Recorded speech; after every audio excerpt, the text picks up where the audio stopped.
my job is to try to help others see things from another perspective that can help them. Were these the people that you took inspiration from in your music journey? Oh, 100%. We're not getting rid of social media, we're not getting rid of technology, and we're not getting rid of AI. It's here. You know, you should have made that decision or you should have done that decision. It's like, you're welcome to put your hand up at the next election and jump in and have a go, right? If people struggle with this whole existence thing, why do I exist? Because I'm only saying this because these are the conversations I'm having with men. Oh, sorry, that's too many claps now. Well, at least you know where to start. Go. Sorry. Thank you so much for inviting us into your home, Namarca. No problem. Yeah. Thanks for coming into my home. We're here just to set the backdrop on the beautiful farm here in, is it Racecourse? Yep. Yeah. Yeah. And I've been really, truly looking forward to this conversation, the ideas, your story, what's been happening in the community. I know, and we've had to reschedule a few times, so I've been looking forward to it so much. All good. It's all good. It's so hectic though. It's so much going on, and just to align your timetables to make things work, like you've got to be intentional. Yeah. There's so many places we could start because you wear so many hats at the moment. You've worn so many hats, musician. What I see is a community and human healer, and now also a counsellor, and also a father, a husband, and a role model. Though I think from what I've noticed, maybe could we start at music, Namarca? Because potentially before all of this, was there music as a child? Yeah, definitely. There was always music. Yeah. So I grew up in a home where, you know, our parents went to church and were part of the music ministry or the music team there, and my mum was a worship leader in the church, so we were always singing. We had a piano in our house. It's a 2-bedroom house, mind you, so we have a piano in a 2-bedroom house with 8 of us. It was like it's quite squashed. But actually the piano probably came a bit later, but we were always singing, playing music, playing guitars or that sort of thing. So, and not just within our own family, like I think obviously being a part of that community where people sang, and, you know, even extended family or even cousins and aunties.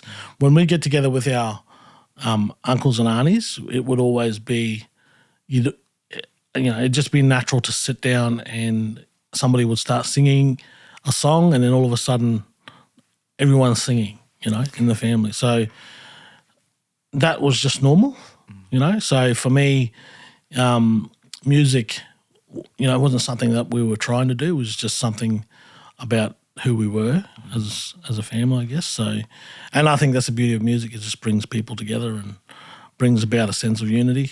So, you know, that being a foundation too, like music, especially when you're singing those sorts of songs at a young age, like what that does for your mind and your development, understanding maybe some deeper things about life, but just especially spiritual things, but finding that place in yourself to feel safe as a kid, or to feel like music doesn't, you know, music crosses all languages, all language barriers, I should say. So, you know, and it speaks to everyone and anyone who's willing to listen to it. So for us, or for me, I should say, I think that was the place. The thing about music for me was that it was the constant thing that never changed. It never, you know, never argued with me. It never was a thing that I had to contend with. It was a thing that comforted. If that makes sense.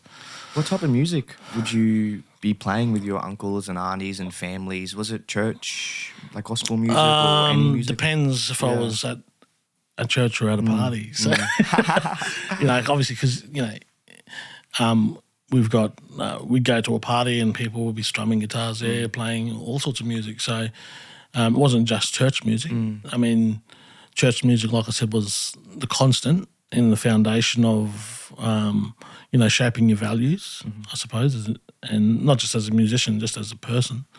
But yeah, exposed to all sorts of music when I was growing up. So I never really had any one type of music that I would say, oh no, I can only play that music. It was like, well, it depended what environment you were in, and who was around. Like for me, I think I was just more drawn into the mechanics of music. Do you know what I mean? Rather than just the feelings or the sentiments or whatever you want to call it. For me, it was the mechanics. It was the understanding. This song. Okay, well, it would make people feel this way, or it would make people. If it was, when you're younger, you hear people playing. Back then, it was heavy metal or grunge music. And you'd think, oh, those are angry people, or whatever it might have been. But I was just fascinated by how chord structures worked in that type of music, and what those chord structures or the way that music was played caused people to feel a certain way, or maybe they identified with that style of music. So to me, it was always about, understanding how things worked, and maybe that's a guy thing. Like, have you noticed it differently with women in music? Well, I wouldn't say I've studied men and women in music necessarily. I'm just thinking more holistically. Like, for example, like my younger sister would have a doll and play with it and give it to me, and I'd look at it and I'd pull its head off. I'd pull its head off to see what's inside. Yeah. And then try and squash it back on and put it on backwards or something, you know what I mean? So what I'm saying is, like, I think with guys, I'm just speaking generally, not all guys. Yeah. But with guys, we like to know how things work. We like things, and how it works. So for me, how I approach music, understanding how it works, how it fits together, all that sort of thing. So yeah, I think just to build on that too, like the psychology of men and women, I think Jordan Peterson laid out a study where men are much more attracted to non-fiction books. So like how things work, science, literature, and then women are much more attracted to, say, fiction, fantasy, these type of, imaginatory. Yeah, definitely. Yeah. And I could say I've seen both sides of that as well. Like that, I've seen men who are a lot more in that what people would call traditional feminine approach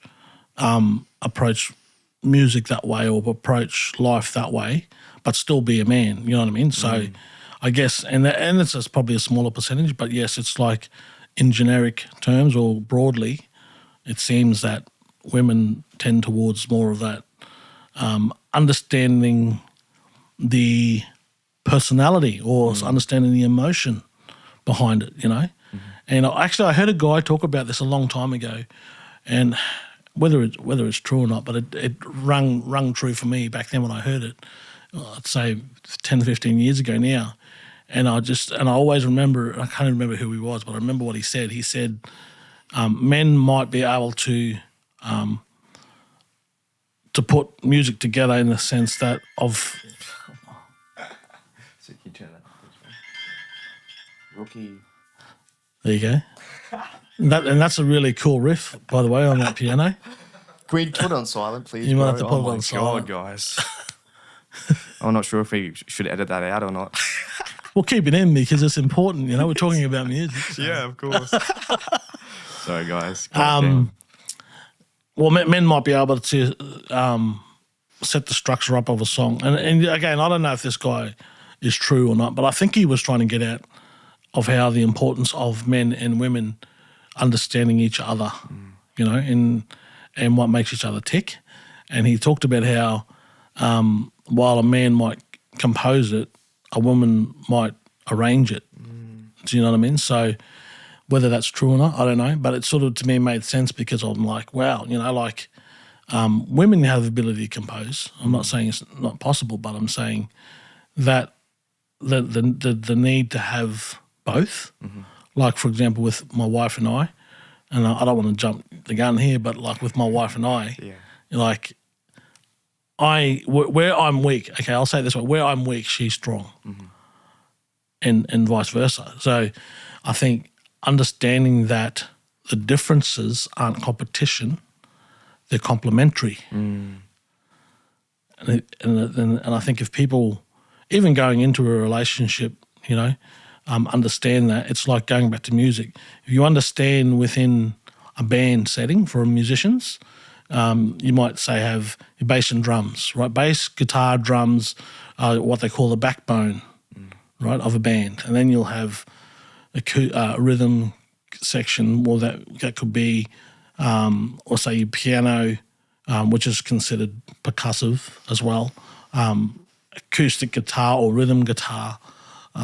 Maybe you'll have a lead guitar or a lead instrument, saxophone, horns, strings, all these different components. I'm making a huge band here, but but all of these different components, when they work together, create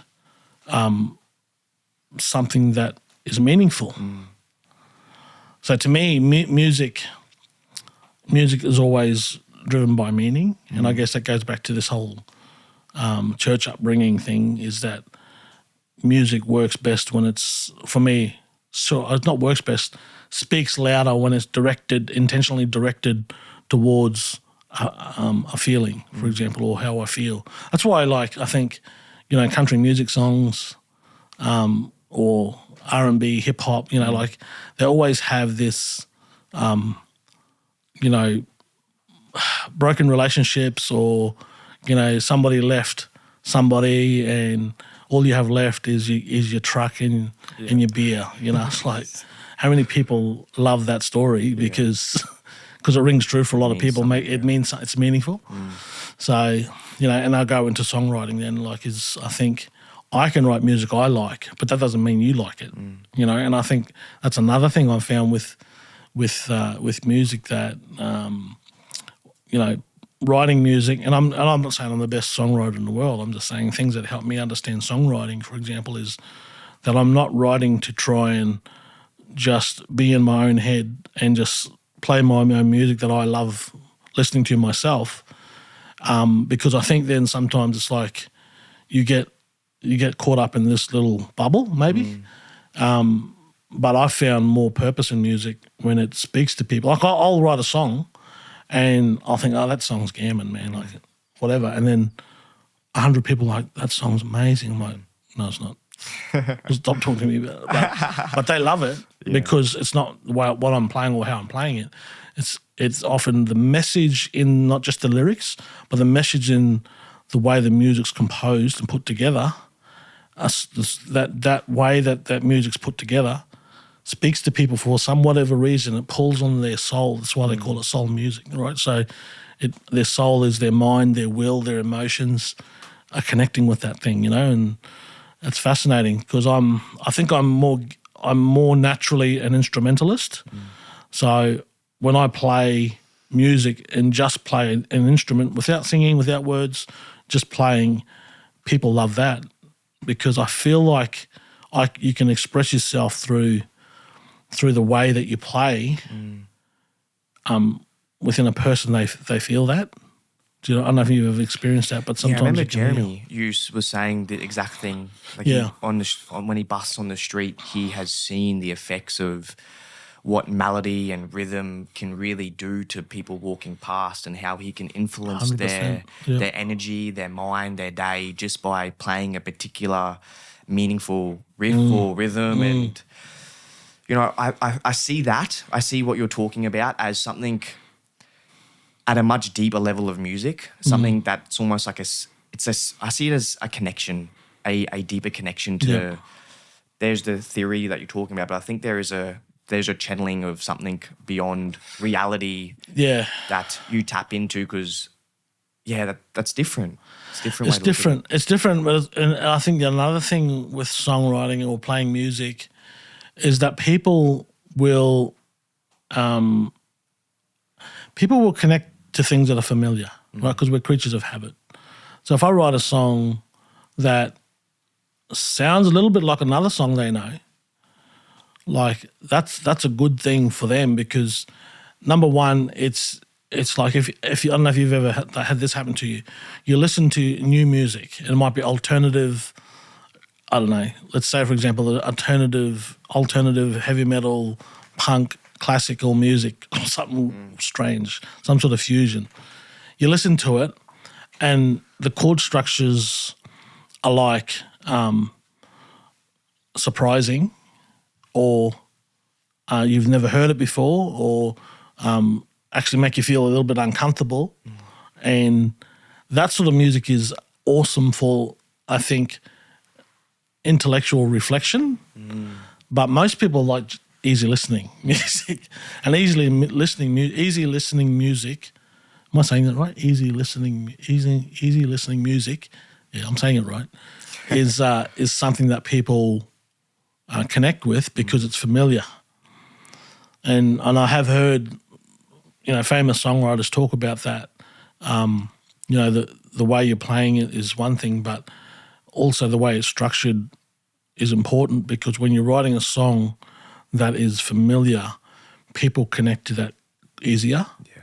Do you know what I mean? I never looked at it that way, yeah. Yeah, so while there is that external component that could be deeper and you're touching someone's spirit and that sort of thing, there's also the other side of that is simplicity is key. Like the old 12-bar blues, right? I can play a 12-bar blues for you right now and it will sound enjoyable because you've heard it before, or you've heard the structure before, or it's like you're starting off on the one and you know that at some point you're going to go to the 4 and then you're going to go back to the 1 and then you're going to turn around on the 5 and then come back to the 1. Like people know that. How do you intertwine that though with originality, like still finding a difference in music, in your creativity, while still keeping a sense of familiarity so people do gravitate towards it? Yeah, I think the thing is, it's like I go back to this thing about no surprises, right? Most people like things to stay the same. It's like the old saying, everyone wants change. They don't want to go through the process of what that means, because it's harder. But it's like familiarity, the things that they can connect with easier. Like that's one thing. But I think what makes someone stand out is it's like a signature move that they do within that. I saw a guy. I don't have a guitar here. I should have showed you. Got one of my guitars, but he had a guitar, for example, right, and he had it turned around backwards, and he says, I've got this guitar in front of me. I'm holding it, and I'm free to do, whatever I like with it. And he said, I've got it turned backwards, but I can tap on it or whatever, and you can hear me hitting it. But what does that mean for me and mean for you? Well, it doesn't mean much. It sounds okay, but if I turn it around the right way, I can strum on the strings, which is also good because now I'm getting closer to what it's intended. But then if I put my fingers in a certain position that hold a chord structure that is in tune, well, now and I can strum it, well, now it's something that I can hear and it makes sense to me, right? But for me to get to that stage of it making sense, I have to work within the parameters of the instrument. Do you know what I'm saying? Yeah. So I guess like for me to be an original musician, it's like you're driving, you say let's use driving a car, for example. You can say you're the best driver in Mackay, right? We've got heaps of good drivers in Mackay. Not me. We've got heaps of people who say they're good drivers, right? But to be a good driver doesn't mean like you can do handbrakes around every corner, or you know what I'm saying? Like you're driving to a set of rules that keeps you within a zone that is safe, not just for yourself but for others. But a good driver is someone who's able to, say, for example, get the best out of his vehicle, or or takes care of pedestrians that are crossing the road, or is very aware, drives defensively, you know what I'm saying? So I know that's a pretty out there sort of example, but if you try to correlate that to music, like I think with music, it's got to be something that, for example, I've written some crazy out there songs, as in chord structures. I would never play that on the radio. Number one, because nobody wants to listen to it. Number two, it wouldn't sell. And number three, it's like it only means something for me. Do you know what I mean? But if I'm playing a song that is a 12-bar blues, that is in country, that's country music, right? And it's speaking about life on the land. Like all of a sudden I'm starting to fit within a frame that connects with people in the community, right?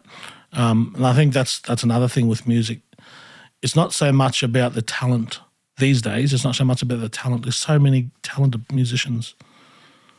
I feel like personally it's about how you market what you're selling and how it fits into the category.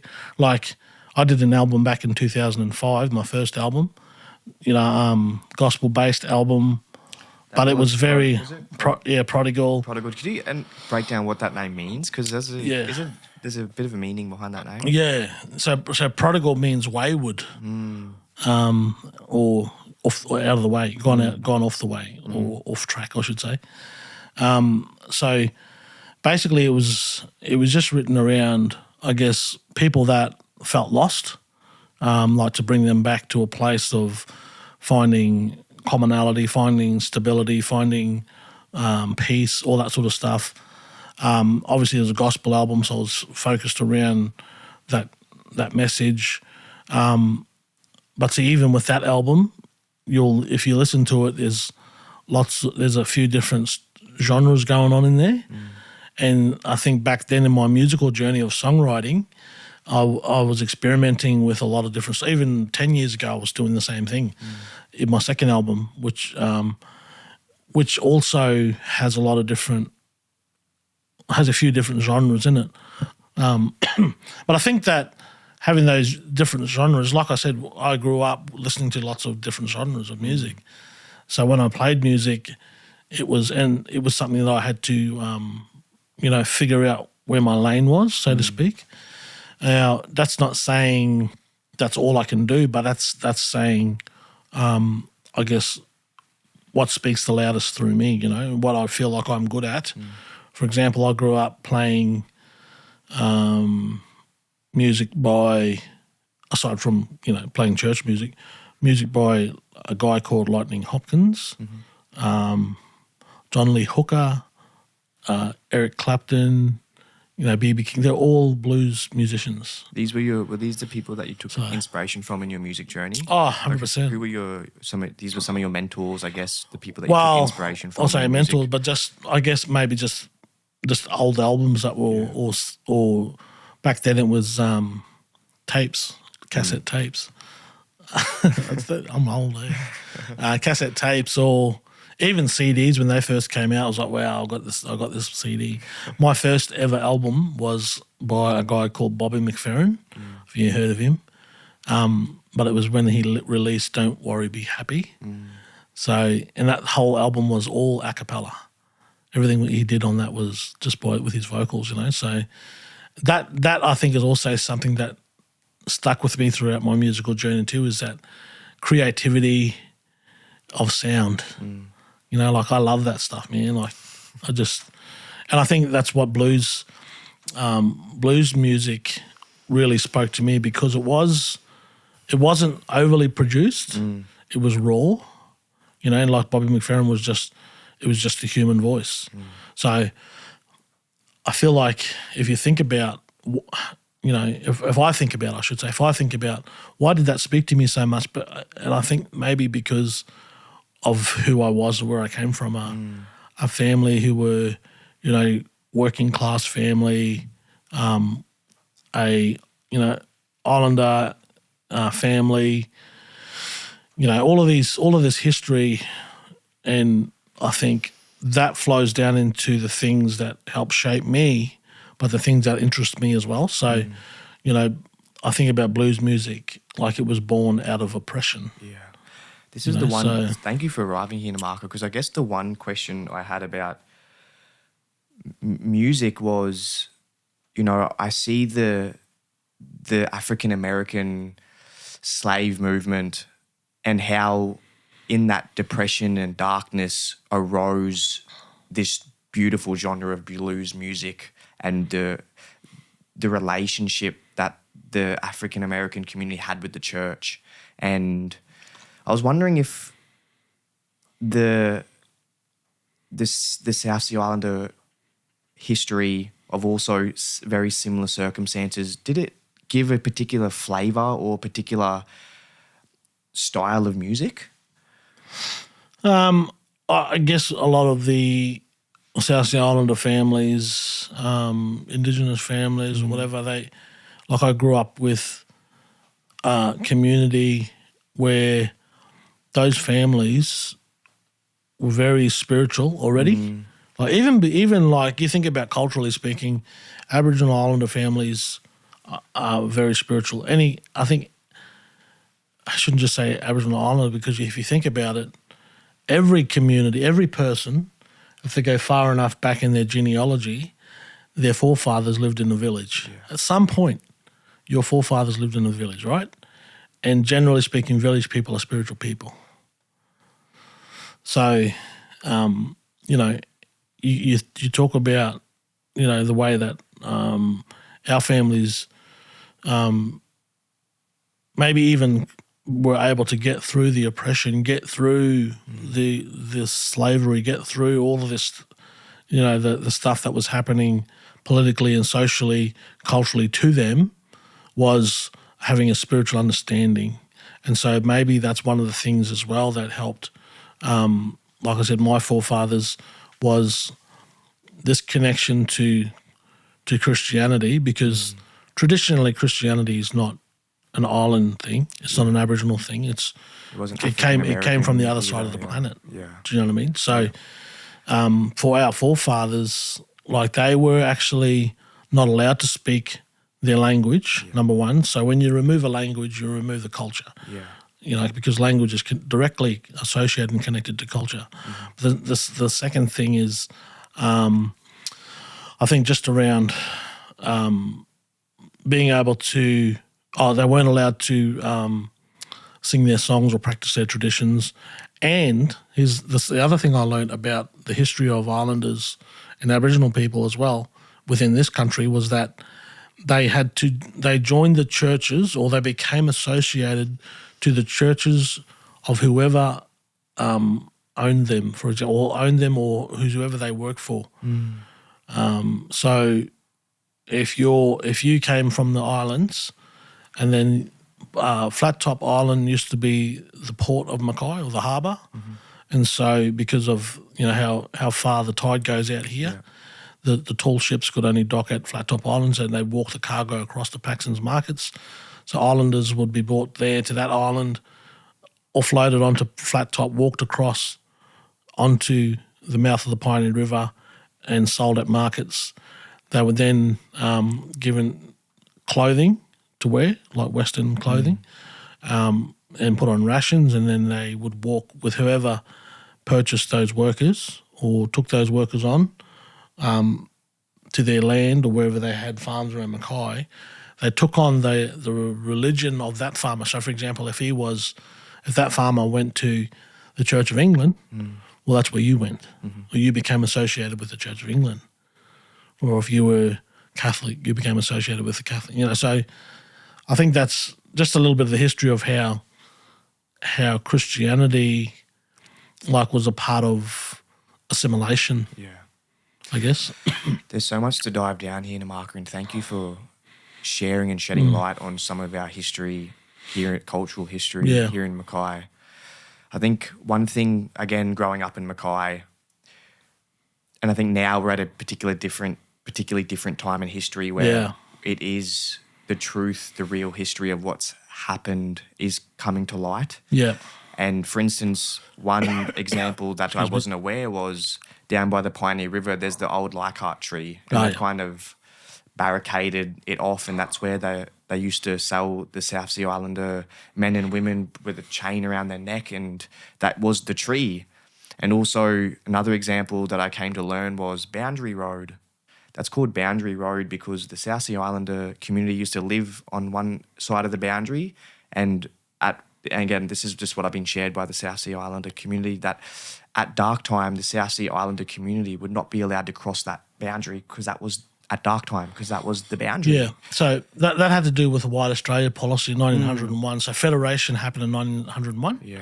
So it wasn't just to do, because it's White Australia policy. So basically, if you didn't have a European background, you can even go back, I don't know, say 60s and 70s, they were running ads for Townsville being a European city. Like they're specifically stating European because I guess that's the off-flow or offshoot of the White Australia policy in 1901 where, and again, I'm not just saying this, you can go to Queensland State Archives and actually read it for yourself. It's fascinating. I encourage anybody who's listening or watching to do that because it just sheds a light on what was happening for people of colour. And it's not just South Sea Island, it was Aboriginal people. So it was anyone. So if you weren't European heritage, the boundary was where basically like inside of that boundary was for white people. Now that sounds harsh and terrible and whatever in today's society, but that is federation. So Not that long ago. No, not that long ago at all. And so I think, ignorance is bliss. It's like, why are you talking about this? You're just trying to create division. It's like, I'm not trying to create division. If you want to understand where we are today, you got to know where we come, how we get here. Yeah. How did we get to where we are today in society? And for me, that's one of the things I always talk about is, we've got such a diverse community, multicultural community, and yet so divided. And, there's a lot of events that happen even recently or throughout history that a lot of people go, I don't know, sometimes I feel like we get our moral compass from America. It's like the old saying, America sneezes and Australia catches a cold. You know what I mean? Because you look at history, you just got to look at it. Like a lot of the modelling that comes from another country, but we have our own DNA in this country, in this community, especially in Mackay, because it's very different to other communities. Like Mackay's, and I've always said this, Mackay's the only community that doesn't have an Aboriginal community attached to it. Like Rockhampton, Morabinda and Townsville and Palm Island, like Mackay was almost like set up to be a white community. What do you mean didn't have it attached to it? Like, what do you mean? Well, it had a reserve, an Aboriginal reserve. Ah, okay. But Mackay did actually have one of the first Aboriginal reserves in Queensland. And it was actually from Farley or north of Farley. I believe it was Cape Hillsborough area, right across to Marion, around. And then this was like the 1860s when John Mackay came here to this region. He came here because of the river. That was the main thing. The river. Yeah. And he came for cattle primarily. Could you speak to John Mackay briefly? What do we know about John Mackay? What do I know? Yeah. I guess that he came here with the intention of opening up new pastoral lands. So obviously coming here, the river was spoke a lot because it was the fresh and the salt water. But when they discovered that was also prime area for sugar cane, that's I guess when the switch sort of went from cattle to sugar, more so to use to bring South Sea Islanders in 1863 was the first shipment. So from between 1863 and 1904, I think, was when the blackbirding was occurring. So for those of you who don't know what blackbirding is, it's basically indentured labour, as they call it. That's a nice way of saying it. People who experienced it call it slavery. So, like for me, understanding all of that history helps put context around, where we are today as well. So what was happening was that the Europeans were going to the islands the South Sea Islands, Yeah. Torres Strait Islands. And could you help us break down, when we say South Sea Islands, what islands are we talking about? Okay, off the well, coast of Australia? that's probably Yeah. a good point to make as well. So, firstly, I guess there's a bit of a distinction to make around South Sea Islanders and Australian South Sea Islanders. What does that mean?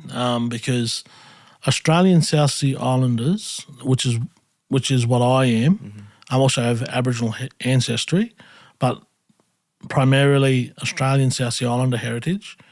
Australian South Sea Islanders did not grow up with Aboriginal language, like a lot of Aboriginal people didn't, because it was taken off them. Didn't grow up with understanding traditions and culture. But the government had put Australian South Sea Islanders not with Aboriginal or Torres Strait Islanders, because Australian South Sea Islander people did not originate from this land. They were taken off their land. Whereas Aboriginal people, the land was taken off them. So we were taken off ours, theirs was taken off them, if that makes sense. So South Sea Islander people grew up with, assimilation, which is the one language, the one culture, the one religion, Christianity, I suppose, and the one way of life. But we're black. So the government, number one, they couldn't put us with Torres Strait because we're not from the Torres Strait. Torres Strait is part of Australia still, but it's separate. It's off the mainland, but it's not in the Pacific. It's not on that, I guess what they call the Ring of Fire, which is where all the islands are built off. So South Sea Island people had to fit somewhere, and so they were put with the called group, which is culturally and linguistically diverse. But Australian South Sea Islanders are not culturally and linguistically diverse. We speak English and we're Australian. So where do we fit? So I guess that was another dilemma, and it's still a dilemma today, not knowing where to put Australian South Sea Islanders, because being, the only black-birded people to this region, like for sugar industry, it's hard to categorise. So Australian South Sea Islander means you're a direct descendant of those black-birded to the country. South Sea Islander could mean Polynesia. It could mean New Zealander. It could mean Samoan. Could mean, do you know what I mean? Cook Islander. Could be, because they're in the South Seas. Yeah. But the distinction is between South Sea Islanders and Australian South Sea Islanders. Australian South Sea Islanders are the direct descendants of indentured labourers, or those who were kidnapped and brought here. To work on the sugar farms. That's the difference. So I think with Australian South Sea Islanders, that journey is still going. This year is 2025. We're nearly finished it. This year is 25 years since the Queensland government formally recognised Australian South Sea Islanders as a distinct cultural group living in Queensland since 1863. So I think, like you said, ignorance is bliss, and as a society and community, that's only pretty much when I was born 25 years ago.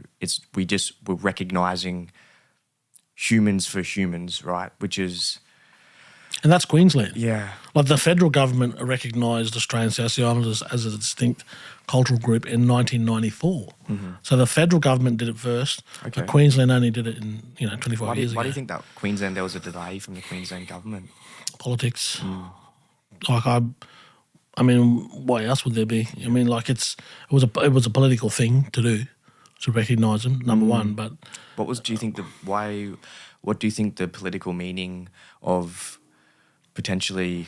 Well, I have to say a lot of our elders petitioned very hard to get the government to recognise that we are a contributing people to this, not just to this community, to Queensland. To the economy of Queensland was built on sugar, and sugar was built on the back of Kanakas. Yeah. Right, and then people say, oh, why can't you use Aboriginal? Aboriginal people were a part of it as well. So Kanakas is the name for Could you Yeah, help well, us? Kanaka is actually, the word Kanaka is a Hawaiian word. Okay. And it just means natural man. So a lot of people will take offense to it because the older generation really did not like the word Was it Kanaka. like a racist It was derogatory. slur? Okay, Yeah, yeah. it was derogatory, Kanaka.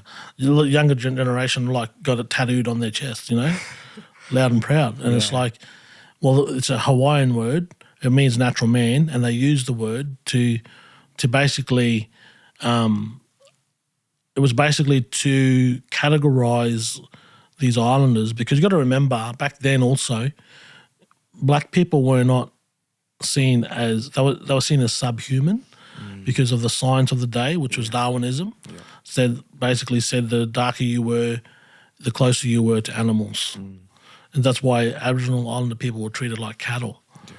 And they didn't keep a lot of records of them. They didn't keep a lot of, history or genealogy, even where they come from.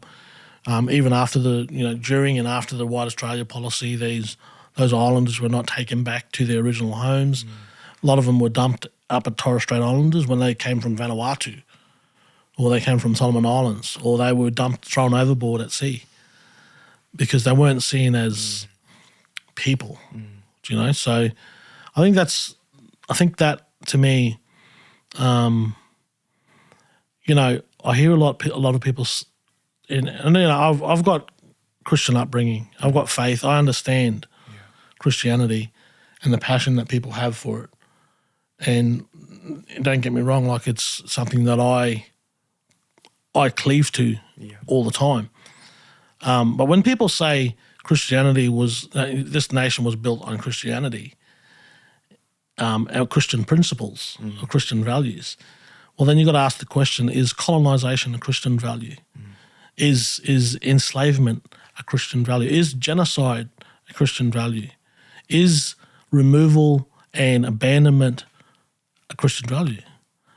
And so this is where I think it becomes very contentious, is that people are, especially within my community, people associate Christianity with colonization, right? So for me, I've wrestled with that for years, like understanding what is this actually about? Like, is this what Christianity is?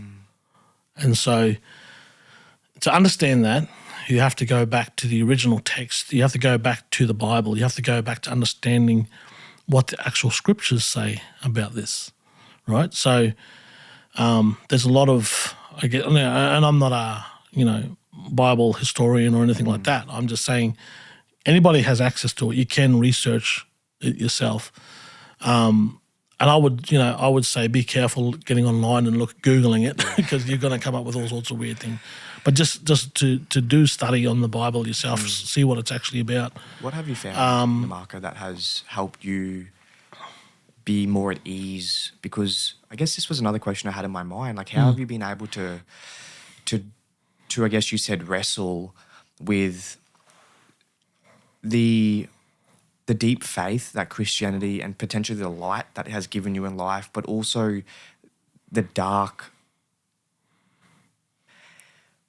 heavy, murderous past of not only in Australia but also, like we said, in with Native American Indians as well as African Americans in America. That the institutionalization of the church, it's just that wrestle. Yeah, it's a good question. Yeah. Number one, I would say faith is experiential. Like it's theological, but it's mainly experiential. In my mind, I feel like that's the thing that, when we talk about different cultures across the planet who've converted to Christianity, that a lot of them had done so. And you could go back to the islands today, and there's Vanuatu, for example, they call themselves a Christian nation. And why do they do that? It's not because they were colonised, because they're very traditional. They still have their huts, but they call themselves Christians. Now, having said that, they're different Christians to non-Western Christians. In my experience, non-Western Christians are different to Western Christians, because non-Western Christians don't have supermarkets and shopping centres and doctors and hospitals You know what I mean? Convenience, It's very, comfort. very spiritual again, you know. So again, it's when I say it's experiential, they're basically going to this message of Christianity and they're finding something that resonates with them and they're connecting to it. Like that's I would say that's why I think a lot of, you know, our community as well moved towards Christianity, because it wasn't just to try and indoctrinate them. They had experiences of faith that can't be taught in a university. It was real lived experience, real something of meaning and something that they could literally connect with, that didn't feel like oppression, right? Was it hope as well, Namarca? Like I think again, and I have a following question after this, because it's just so interesting. Because I feel as now we hold such a special place in our community of this Australian South Sea Islander history and culture, and yeah, I forgot what I was going to say. About hope. Yeah, sorry, hope. Thank you, Marco. So I think of African American Christianity with how they really, for me, it seemed as though they used that as a beacon of light in the oppression and the repression. Yeah. Their lives were very similar to the misery that Australian South Sea Islanders had to go through. Though it was like a light in the darkness. It was their faith, their hope that kept them waking up and having to go through the same. I guess, again, coming back to that light thing, that experiential, I'm saying, a lot of people today have an opinion of that light or have an opinion of Christianity based on what somebody else has said, not on what they've actually experienced with that light themselves. I mean, there is a lot of argument, or should not argument, there is a lot of, you can understand why people say that Christianity is colonization.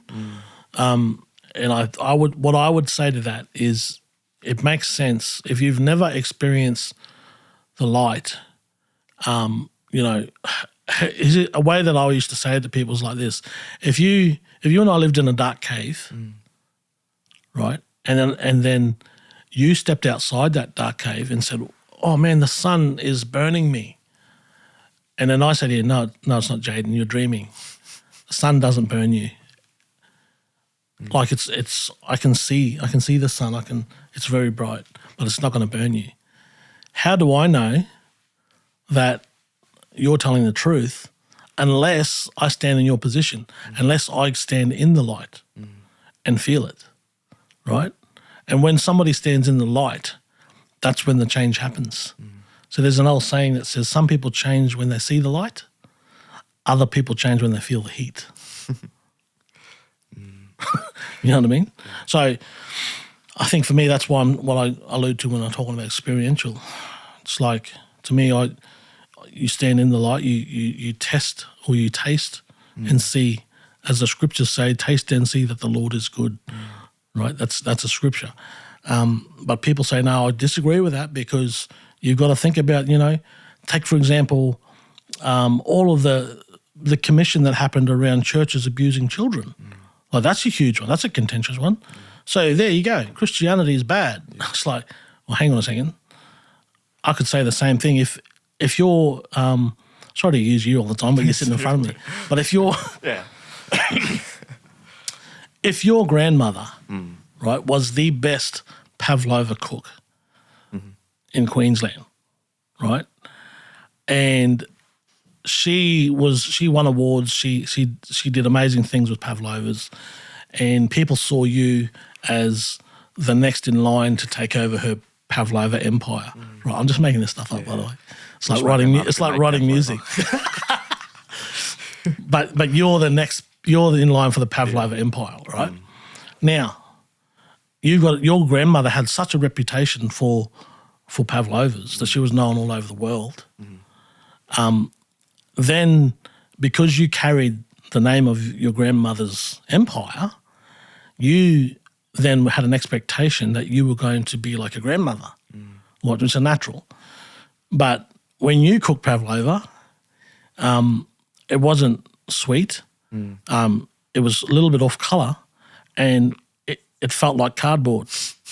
Damn. Now, do I blame your grandmother for what you produce? Or in other words, do I blame the recipe for what you cooked? So I say that because I think about people who blame an individual who's in an institution, like the church, for example, for something that they've taken and abused.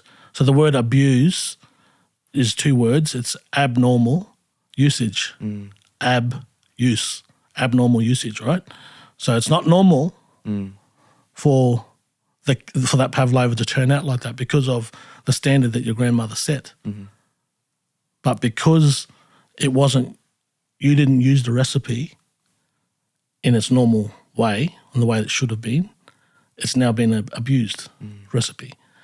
So for me, I can't lay blame on Christianity for the actions of 1 or 2 men, in the bigger picture, or for 20 men, how however many frequently it was. has, though, not to go too deeply down this avenue of, I guess, child molestation or whatever it is from priests and these things, though, is it if it continuously happens on a frequent, concerning level, is it a systematic problem?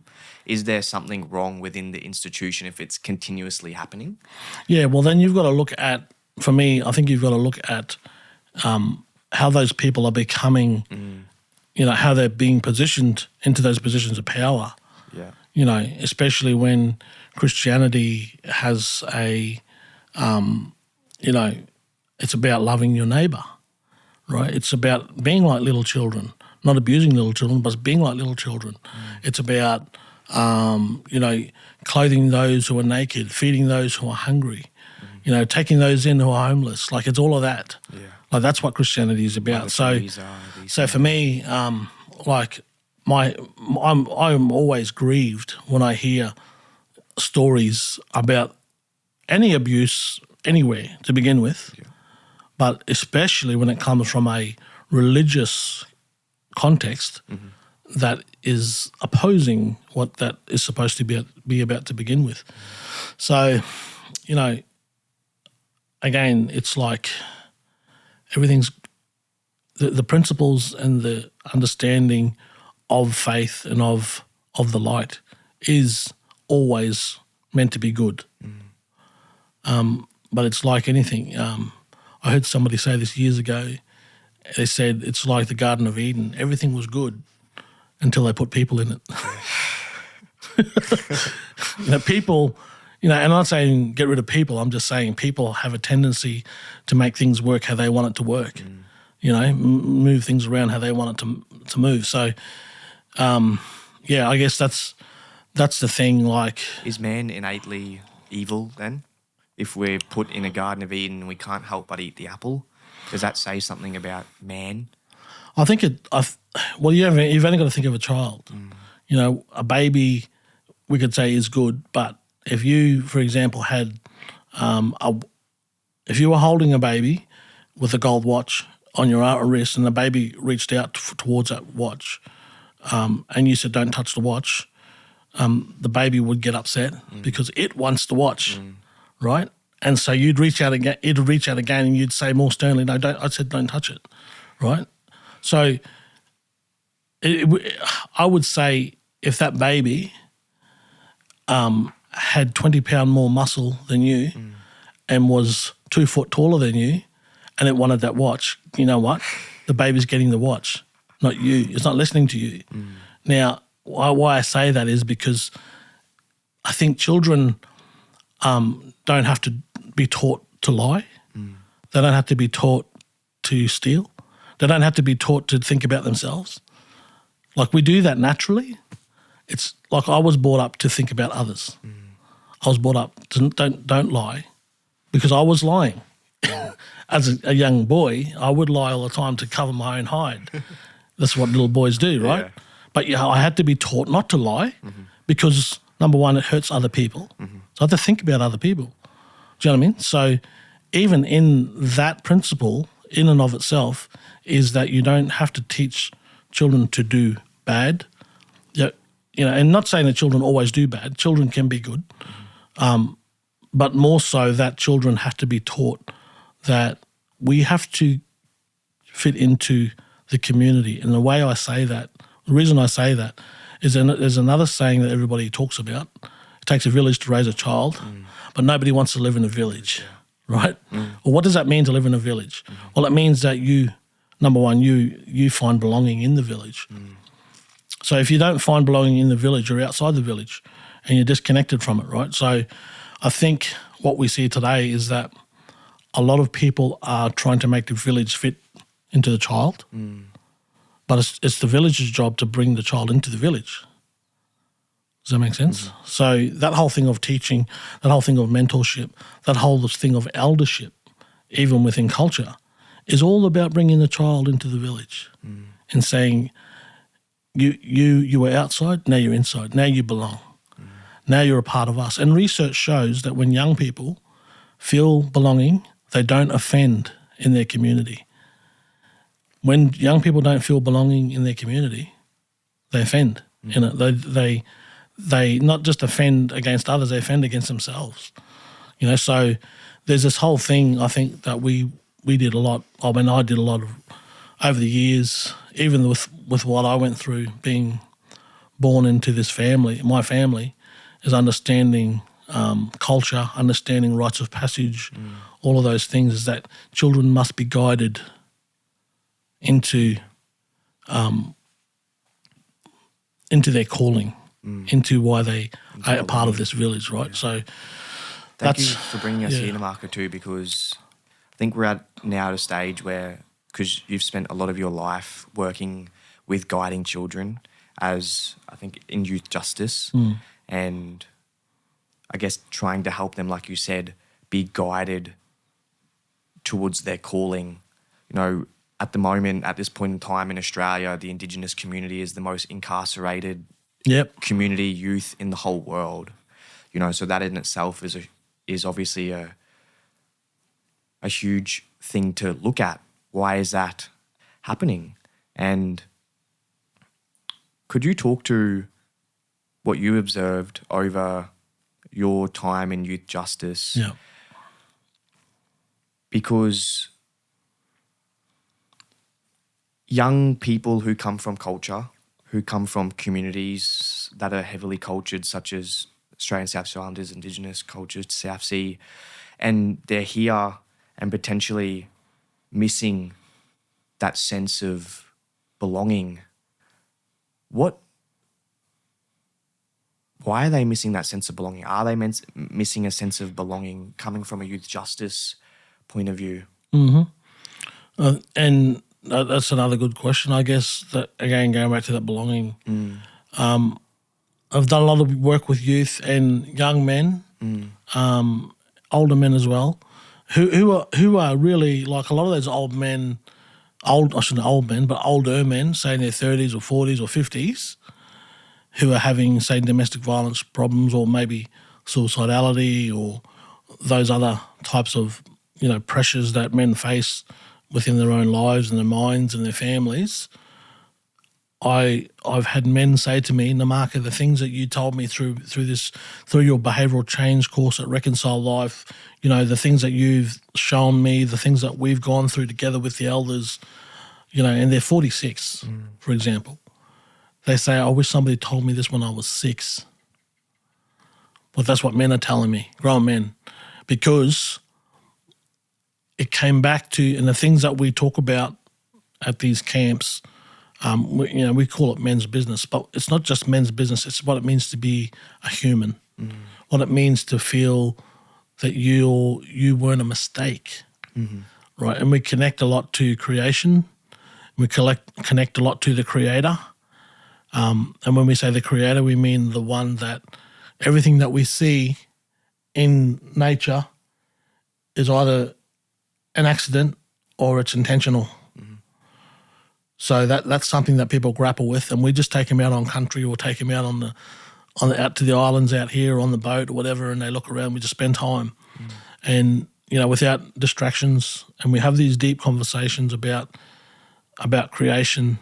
But then creation, then turns its eye towards the individual and saying, now, if there's a creator, then that means that you were created by the creator, which means you're supposed to be here. That you're not a mistake. There's an intention behind your existence, right? Now, that type of journey is not something they just get to straight away. It's a journey. And I've seen men, you know, challenged by that and not actually want to have that conversation because having that conversation means vulnerability. Having that conversation means responsibility. Having that conversation also means accountability. So accountability to being vulnerable is one of the principles of rites of passage. So some of the lowest points in a human's life, especially boys, is the age of 16. That's known worldwide. 16 years old. That's why boys go through. They'll go through, say, 5 or 6 rites of passage. Like mine was, my grandfather named me. That's an island tradition of a rite of passage for a naming ceremony. Namarca, your name and the significance of your name. Yeah, and then we can continue. Yeah. So my grandfather had 30 odd grandchildren, I think, just from him. I think I'm about number 30 or 29 or somewhere like that. And he had 7 daughters and 2 sons. My uncle had all girls. My dad had my 2 sisters and me. We've also got older siblings. But from my grandfather, I'm the eldest grandson bearing his name, the Corowa name. And so in the chief line, the chief line goes to the eldest grandson. So I didn't have a name for about 3 or 4 weeks, or 3 weeks, my mum tells me. Why is that? Because Granddad was in Tweed Heads. Okay. And he's told Mum and Dad, don't name him until I come and put the name on him. And he's a chief. He was a chief back in Tanner Island in Vanuatu. Wow. Yeah. So that's why, and I'm the only one he named. Wow. So for me, I guess that in that rite of passage thing too is, if you think about that, if your grandparents are naming you or your parents, like there's an intention behind you being here. Yeah. Like I feel like you don't earn it, number one. You're born into that. So you can't be proud about it. You can't gloat about it because you didn't do anything. You just were born, you know what I mean? So for me, it's like it's a humbling thing in the sense that your grandfather named you, because to me, he could have named anyone. And it doesn't make me better or worse. It's just understanding then from that point and what it's done for me. I can only speak to my own self. I can only speak to my own journey. What that did for me is from birth, from my naming, I was already set on a course of purpose. I was already set on a course of meaning. What does Namarca mean? Well, I don't have the exact translation of it, but what I can say is Namarca is a land name. So it comes from the land. That's why I said before that language is directly correlated to culture. So it's a land name, it's part of the language. And in culture, names belong to the land. So it comes from the land, So what that means in essence for me is that I don't own Namarca, Namarca owns me. And if Namarca is owned by the land, that means the land owns me. So in non-Western cultures, you can't own land, right? Because how can you own land if it was here before you got here and it'll be here when you're gone? You need it to survive. It doesn't need you, right? So how can you own it? So you have a belonging to the land, therefore you have a responsibility to it. So we're to give to the land, in essence, take care of the land. And again, that resonated with me, understanding culture in that mindset. I didn't understand that when I was a kid. Like it's sort of something that grew over time and understanding how it connects to me. But it also correlated back to the book of Genesis when I grew up learning about the Bible, in that God created Adam to be a caretaker of the land that God created, because the land belonged to the Creator. You're just a caretaker. So there's no greed. There's not meant to be greed. There's not meant to be self-centeredness. Like it was supposed to be created that my role as a leader in my community isn't a top-down triangle. It's an upside-down triangle. I'm at the bottom, and my job is to try and help others achieve what they're meant to do. Why they're here. And I think that in even of a village sense is that in a village you're not supposed to carry burdens by yourself. You're supposed to stand shoulder to shoulder with your elders and with your brothers. So then you share the burden together, and it doesn't become so heavy. If you're suffering, I'm suffering. That's something that we definitely don't do in the West. If I'm happy, you're happy. So that we don't do it. We don't do it in the West because, again, we've created a culture or a society that thrives on materialism.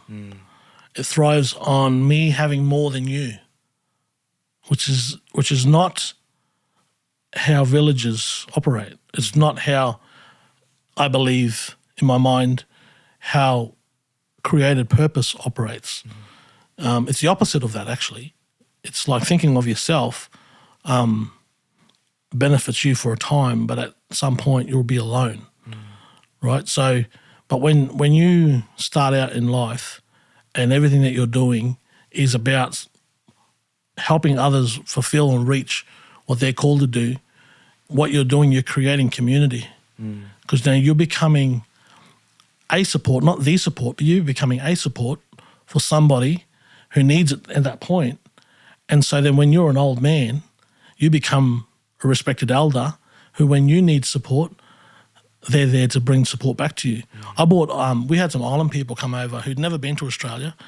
From Vanuatu, they came to Australia. They couldn't believe how fast we drive over here, 60 kilometres. Their eyes are bugging out of their head. They could not believe that we had traffic signs that make us stop. They're like, why do you look at the lights? Just keep going. No, it doesn't work like that over here. But they couldn't understand that we put old people in nursing homes. They were disgusted. They said, why do you put your mothers and grandfathers and grandmothers in the house by themselves? You should be ashamed of yourself. Why is that, Namarca? Why do we do that? Because they're a village and we live in a bubble. And it's not wrong for us though. Because because again, it comes out to context, right? Because the way our society is that if you have, if your society is based on money, and I talk about this again through our trainings, is the circle and the square, right? The circle is a holistic, it's a village. The square is commerce, right? It's departmental, it's governance. It's very ancient Greek, ancient Rome. So everything has a category, fits in a box, which is good. And actually, you need boxes, bureaucratics, but you need that if you want commerce. In a village, you don't have commerce; you have community. Do you know what I mean? So it's not that the circle is wrong; it's not that the square is wrong. They're just different because they have different intentions. One's to build prosperity, the other's to build people. Do you know what I mean? So will we ever, the old saying is you're trying to fit a circle in a square or a square in a circle. Has that been something you've felt like you can do stepping into? You can definitely do it, Okay. but it's just like if you want to put a square into a circle, one of it has to lose parts of itself. Right, to do that. So you think about a square that's rigid and won't move but has sharp edges, or you have a soft circle and you push that thing in, the circle is going to fit. It's just going to lose parts of itself to do it. It'll still be a circle, like compromise throughout its lifespan. It's still what it is. I feel like maybe that's a little bit like Australian South Islanders. Like we still have a connection back to the islands, or Aboriginal people still have a connection back to the country. It's like it's still there. You can't take it away. They're still, in essence, put on the earth to be a caretaker of that land. and that's a creation story, right? So there's that. But then I guess coming into a Western or growing up and living in a Western culture, it's not so much about belonging to the land as much as it is belonging to a corporation or having a job number or having a pay ID or, it's because it's just different. It's just a different focus. And like I said, it's not wrong because the intention of a culture or a society like the Western society is about having the ability to prosper in material ways, right? Which is good. But what happens is that by doing that, and sometimes in some points, you can lose human connection. And so we have a society that's very rich materially, but very poor socially. Spiritually. And spiritually. Yeah. Do you know what I mean? And so like I've always said that when I've been to the islands as well, you go over there and you drive you've been through. back to the islands? Oh, many times, yeah. Okay. Wow, because I remember hearing somewhere that when you were young, your grandfather came back and asked you to go back to the islands with him. Could you tell us a little bit about that? Yeah, he would always ask me. As long as I could. Well, he named me. Yeah. So he had an intention from the beginning. Yeah. Because what was the vision there to go back to the islands and for you to be a chief? Okay, well, the thing is, because my grandfather was born in Australia, right? His father was born here, him and his brother. He was born in Australia, and his thing with his father was that he wanted to go back to the islands. He wanted his kids to go back to the islands to learn the ways, but still be connected to Australia, right? Because in Australia, you've got the ability to get finance. You've got the ability to, resource your community back home, all that sort of thing. So one of the goals was to raise up an Australian, we'll say an Australian, but raise up an Australian child over there who had that maybe like a dual citizenship, who could be the go-between but also prosper the island by being connected to Australia. So now I don't know if that was the intention of my grandfather, but by the way he acted, he wanted me to go over there, learn the customs, learn the traditions, learn the stories, all of that. It's as long as I can remember. I remember him even when I was 5 or 6 years old, wanting me to take me. And Mum was like, "You're not taking my baby." When was the first time you went to the islands? Oh, mate, I must have been 9, 10. Wow. Something like that. Yeah, What something do you like remember that. when you go think of the islands and I guess I just resonate with myself too. Like when I go back to Nepal, it's like my spiritual home. What is it like for you going back to the islands? And it does feel like like that sense of, when you hear the stories about it and where we've come from, and like when I was 9 or 10, I've always heard it, always been asked to go, like by my grandfather to go back there, and then I get there when I'm 9 or 10, and it's like, oh, this is what he's been talking about. This is what my family's been talking about all this time. So there's that immediate connection to all these stories. So then you just feel the connection to the country, to the land, to the people, straight up.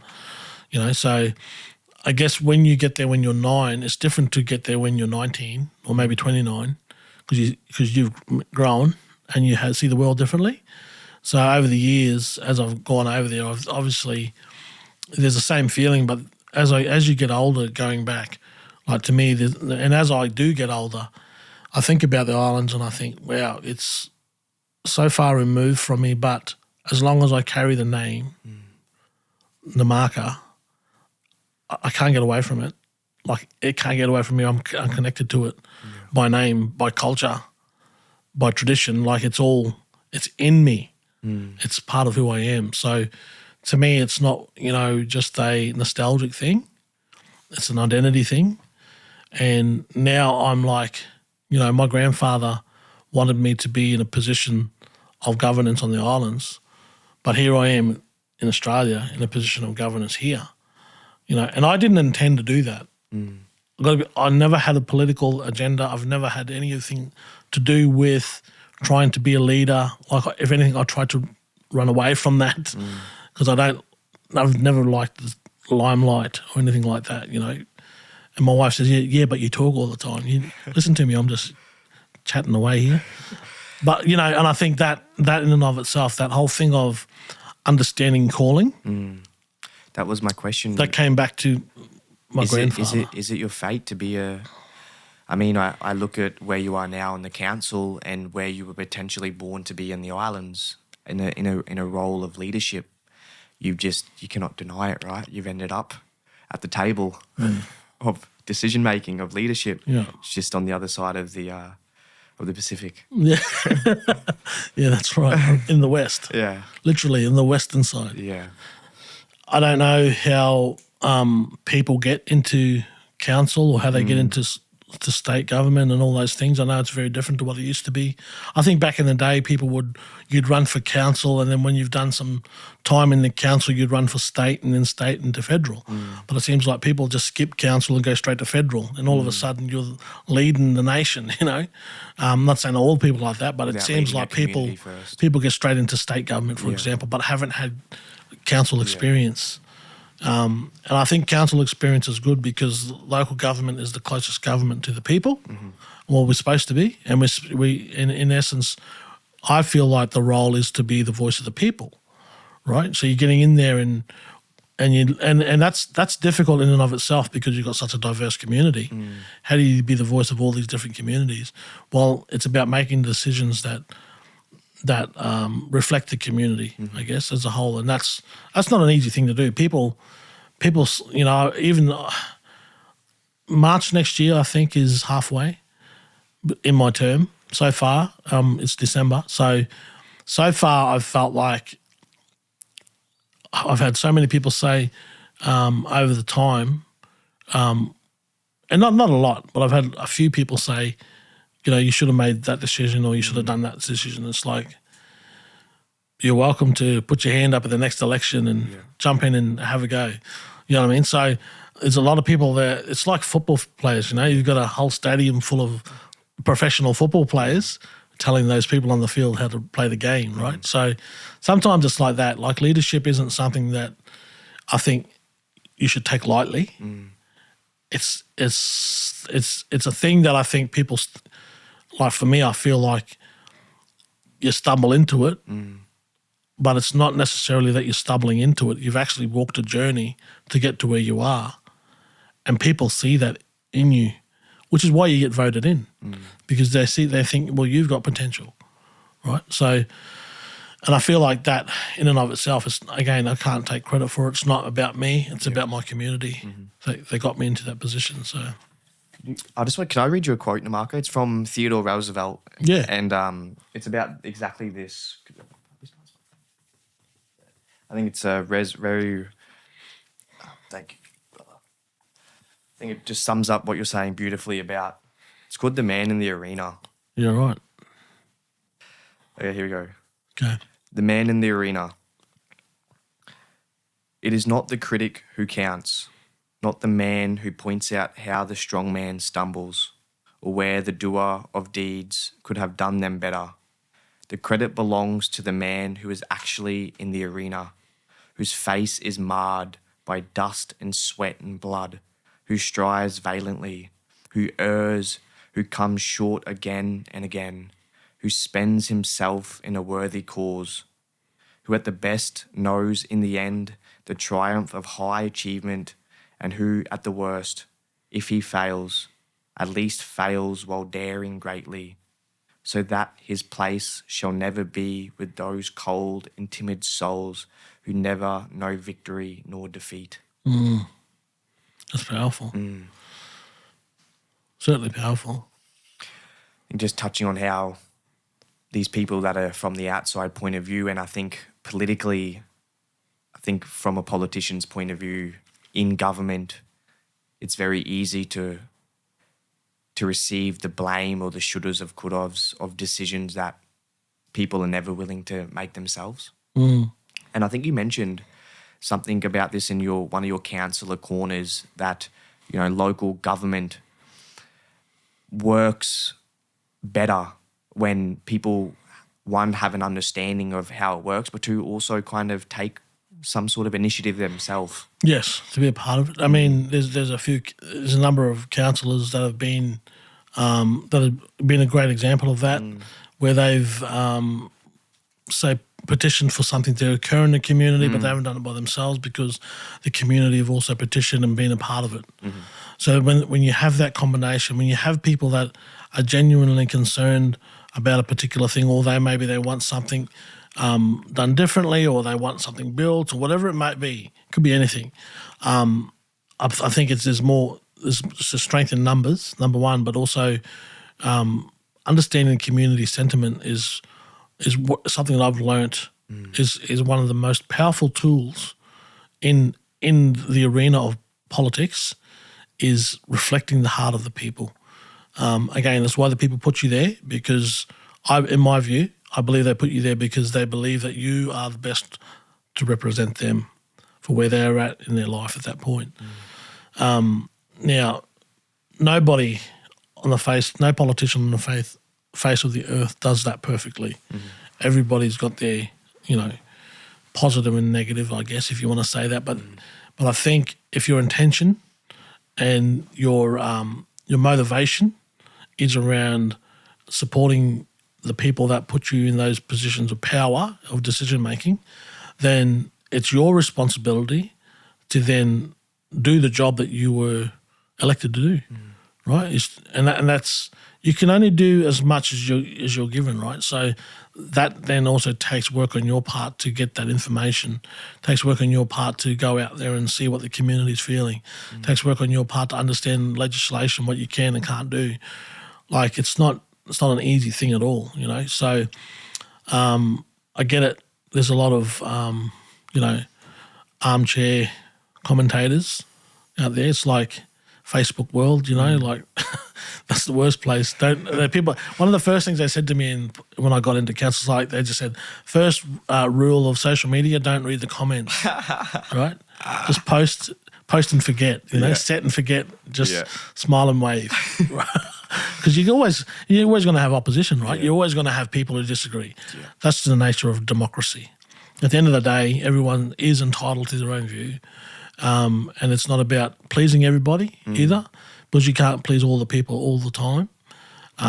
But you can do the best with what you've got, and your intentions to be that way is important for me in this role anyway. So, I think all of that sort of to where I am today speaks a lot to where I've come from, what I've learned, my experiences.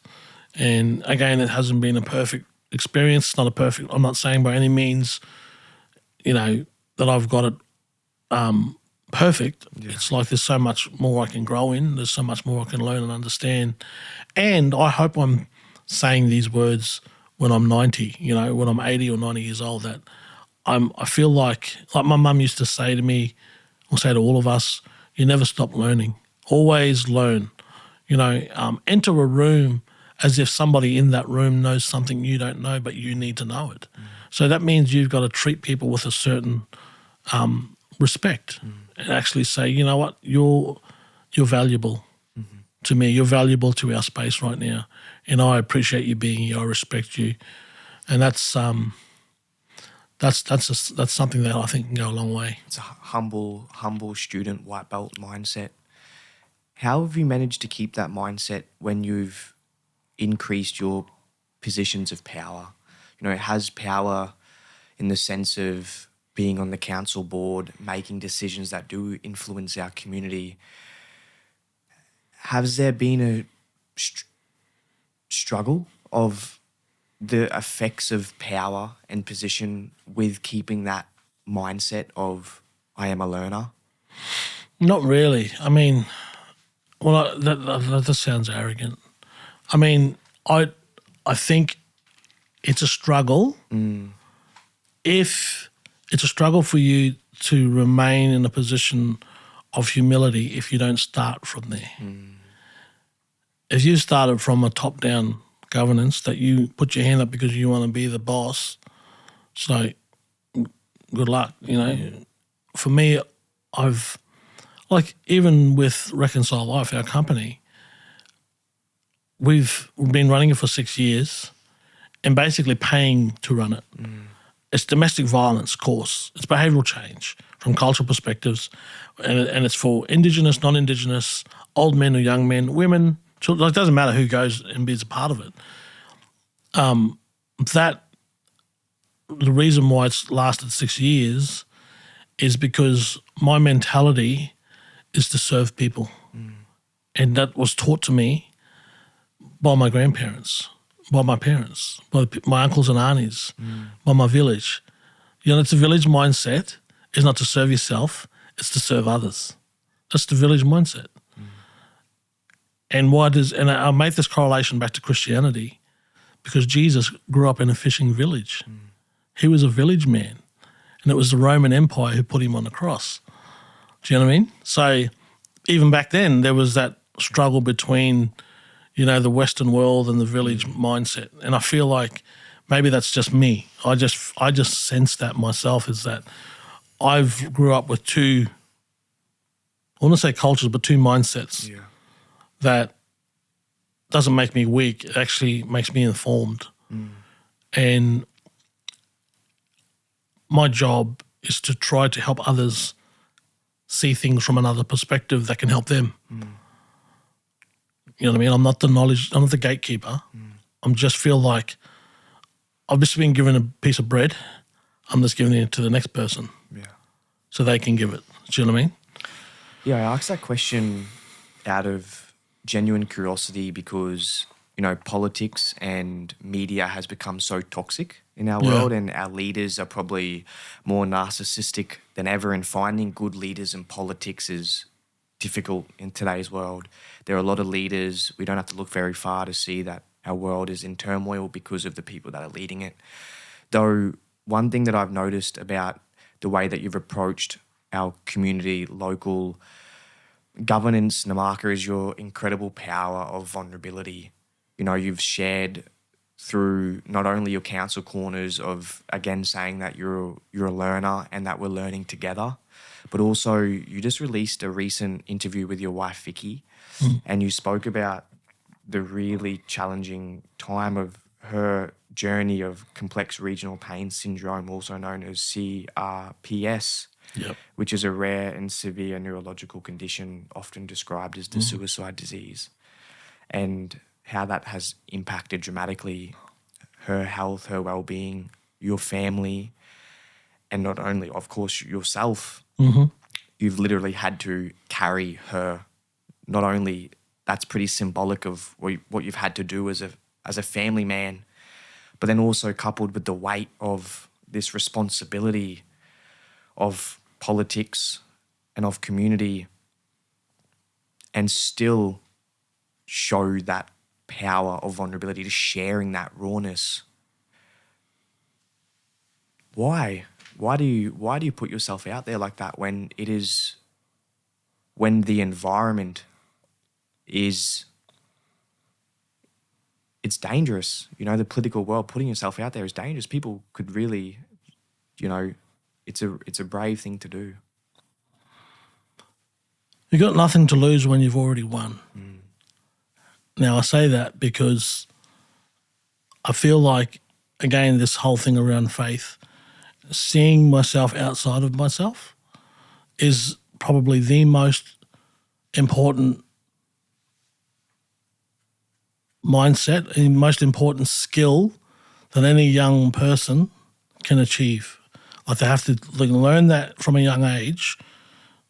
It puts you leaps and bounds and ahead of where you could be. So I think going back to that whole thing about faith is understanding, like I said, music. Music is, I play guitar, and when you play an instrument, the sound that comes out is an expression of you, good, bad, or ugly. So when you play that thing, you're making yourself vulnerable because you're going, here's my skill level. What does it sound like? Yeah. And people are going to go applaud or throw rotten fruit at you. Like that, I think even that practice of singing, of music, of faith, of family, like those types of things that help shape my mind, or the shell of my mind, I should say, it brings me to a place of understanding that, you know what, I've already, when I said before that you've already won, what I mean by that is I'm grateful for where I am. I'm grateful for the past, the fact that I've been born into the family I was born into. I'm grateful for everything I have. Every day is a bonus. Every day I wake up is a bonus. So I think for me, thankfulness goes a long way. And so when you're thankful and you're grateful, that's just the foundation. If you build off gratitude, like if you're serious about making impact in your community, like start from a foundation of gratitude. Because what that does, it actually shows you that you have more to offer than you realise. And not only that, it also puts you in a position to actually be able to see people on a level playing field. And now all of a sudden when I look at somebody who may be doing it tough or somebody who may be doing it good, like at the end of the day, we're more similar than we are different. So vulnerability, to me, it's like it's not something that I try to do. I think honesty, living my life with honesty and doing the best that I know to do to help somebody, or to actually listen to my conscience, number one. Like my conscience is probably the biggest thing. And anybody can have access to your conscience, right? Conscience is just two words. Con means with, science means knowledge. With knowledge, conscience. So if I'm listening to my conscience, I'm feeding my spirit, right? Because I know what's right from wrong in my internal person. I know what's right from wrong, and I can pretty much use that as a gauge to how I live my life. Now, my vulnerability also comes down to perception too. Like for you, that might seem like me being vulnerable. To me, it's being honest. Yes, I might be vulnerable and there's an opening of myself for attack, but I'm like, truth is always greater than darkness. And if I'm honest, that's what will carry me through. If I'm truthful about who I am and what my intention is, I don't need to be ashamed of that. I don't need to be afraid, in other words, because I think when I hear the word vulnerability, it tends towards, fear. It tends, not saying that you're trying to say that. I just feel like it creates that emotion in someone to say, oh, you're being vulnerable. So, I should be afraid. It's like, no, I should be vulnerable because that means I've got stability. Completely honest. I'm not afraid. Yeah. Do you know what I mean? So I don't know if that makes sense to a lot of people out there, but for me, it's sort of like, actually that to me, and I saw it in my grandfather and I saw it in my father, vulnerability is strength. Like that's an oxymoron in the Western world, because vulnerability is weakness. But in a village, in a culture, like of a warrior from culture, vulnerability is strength, because it shows that you're a warrior who's able to hold the baby while protecting his family, right? So they're not separate from each other. So to me, I think there's all of these elements of a person. We talk about values, talk about principles, but to me, it's like understanding that moral compass, the conscience that really speaks mostly to your spirit that you live by. That's an important thing. And like I said, you're always going to have people who oppose. You're always going to have people who want to pull you down. You know, you always have people that don't like you. And you know what? I do not care a hill of beans if anyone likes me or not. Actually, and that probably sounds wrong to say, but if you don't like me, I applaud you for having an opinion. It's wonderful. It's not going to stop me from taking care of my wife. It's not going to stop me from taking care of my community in the best way I know how. Do you know what I'm saying? Yeah. So, I don't know. I don't know where to go from that. there's a clarity of your mission and vision of sharing yourself from what I'm hearing, and it doesn't really matter what other people think is from what I'm taking from that as well. And it's also courageous. Like you said, strength. It's really incredibly courageous. And I think I've taken a lot of inspiration from that, Namarca, you know, seeing in our community leadership that is using strength through vulnerability, being honest. It's I think it's been really nice to see that within our community. And just to move over to maybe some of our leaders, our mayor, our previous mayors, Greg Williamson, what has it been like working within the council and working with Mayor Greg Williamson? With the mayor? Yeah, with the mayor. Sorry, Yeah. I'm always going to get that wrong. Yeah. So he's the current mayor. Current mayor. So he's very well versed in local government. Yeah. He's also been like, for me, I've actually found him to be supportive in me coming in. We have monthly catch ups as well, councillor to mayor.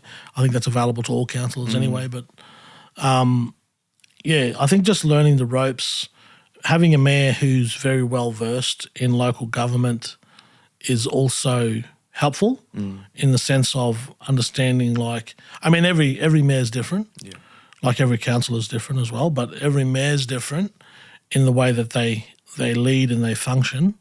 But I found the mayor's experience and also and just watching from afar, really, because, you know, like I said, I've never been a political person, but actually coming into, even before I was a councillor, I was meeting with the mayor about domestic violence stuff because the mayor's, you know, he's been in, you know, combating domestic violence from his role for years. You know, so to me, I've already had that kind of relationship with him around the DV space, thinking more strategically rather than at the coalface of what program can I run. It's more like what organisations do we need to connect? What do we need to advocate for to the state government? You know, that sort of level. So he's always been very helpful in the DV space because that's been his thing as well. You know, so Yeah, I took note of Mayor Greg Williamson too, because talking to some of the South Sea Islander community, they acknowledged that he's been very supportive of the three main cultures, Indigenous South Sea Islander and Australian South Sea Islander, Torres Strait Islander, who also has been very involved in the NAIDOC marches. certainly, yeah. And then also Gordon White was also, just to bring up some history, because I feel as though people are not Australian really... South Sea Islander hut, yeah. He built the hut there. I went there yesterday. Yeah. And he had said that he erected that statue for the South Sea Islander, Australian South Sea Islander community in 1994, 27th of November. Yep. So that's the federal recognition as well. So that all came through at that time, and like I said, we had some really good elders and advocates at that time that helped to make that happen as well. So, you know, I think you know, Mackay having highest number of Australian South Sea Islander community anywhere in Queensland, like it's an important part of our history, not just as people, cultural group, but as the community at large. That, you know, the sugarcane industry, you know, had Australian South Sea Islanders helping to clear land, helping to establish cane farms, helping to, you know, whether it was during the crush, cutting cane, all those things. So, you know, I think our mayors and council have always acknowledged that. But formally acknowledging it, you know, that was another thing. So, Were you the first South Sea Islander man elected into council? The first what? First South Sea Islander man elected into council? Yes. Wow. Yeah. I don't think there's been... Australian South I think there's been like Australian South Sea Islanders who've run before, not elected in. So they're the first one. But, you know, I don't know. To me, it's like I said, it wasn't something I planned to do. It's something that occurred naturally through my life progression. But, you know, I don't know about this too, Jayden. Like, I feel like a lot of people have a mentality that they're going to leave their mark on history, that they're going to leave behind a great legacy. Like, I don't care about that. Like, I'm sorry. Like, I know that seems whatever, not non-motivational. I don't live my life to live a legacy. Like, I live my life to help people. I live my life to fulfill my calling. And if people don't remember me in 100 years, like, I don't care. I don't care.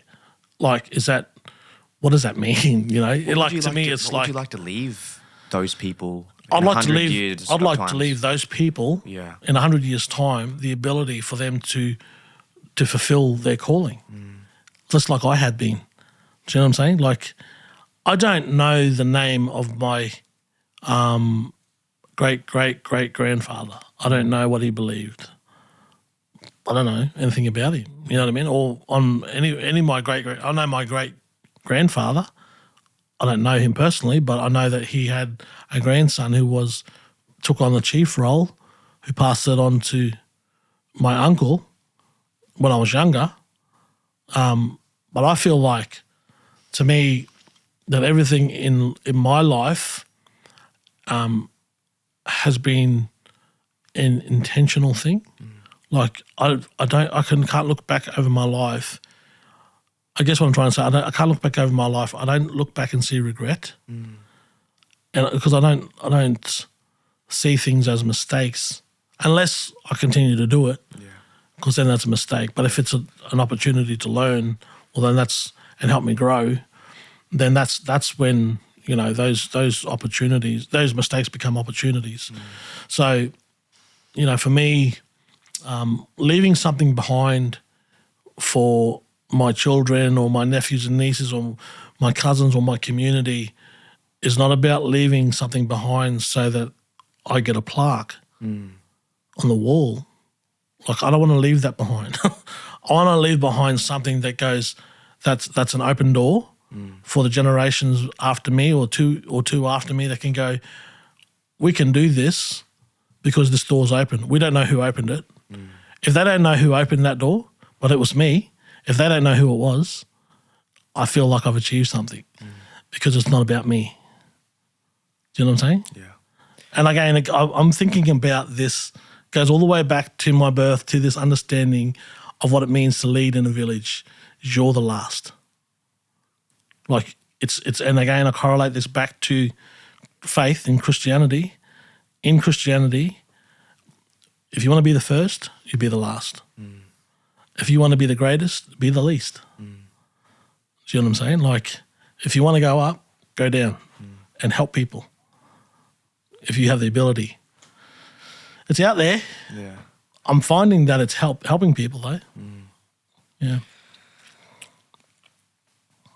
So, creating opportunity for community, the opening doors, and I think just to come back to Namarca, because now I have a much clearer idea of finding your identity as a young man, and culturally, and understanding yourself. And I can see how that's been a rite of passage into the work that you did to come back to the youth justice work that you did.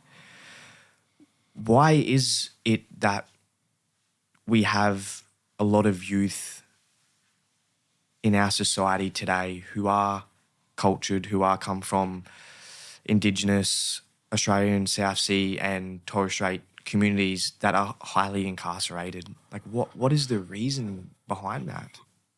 Identity, I would say. Yeah.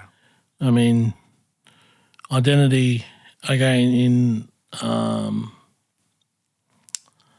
not just knowing who you are, but knowing what you are. Yeah.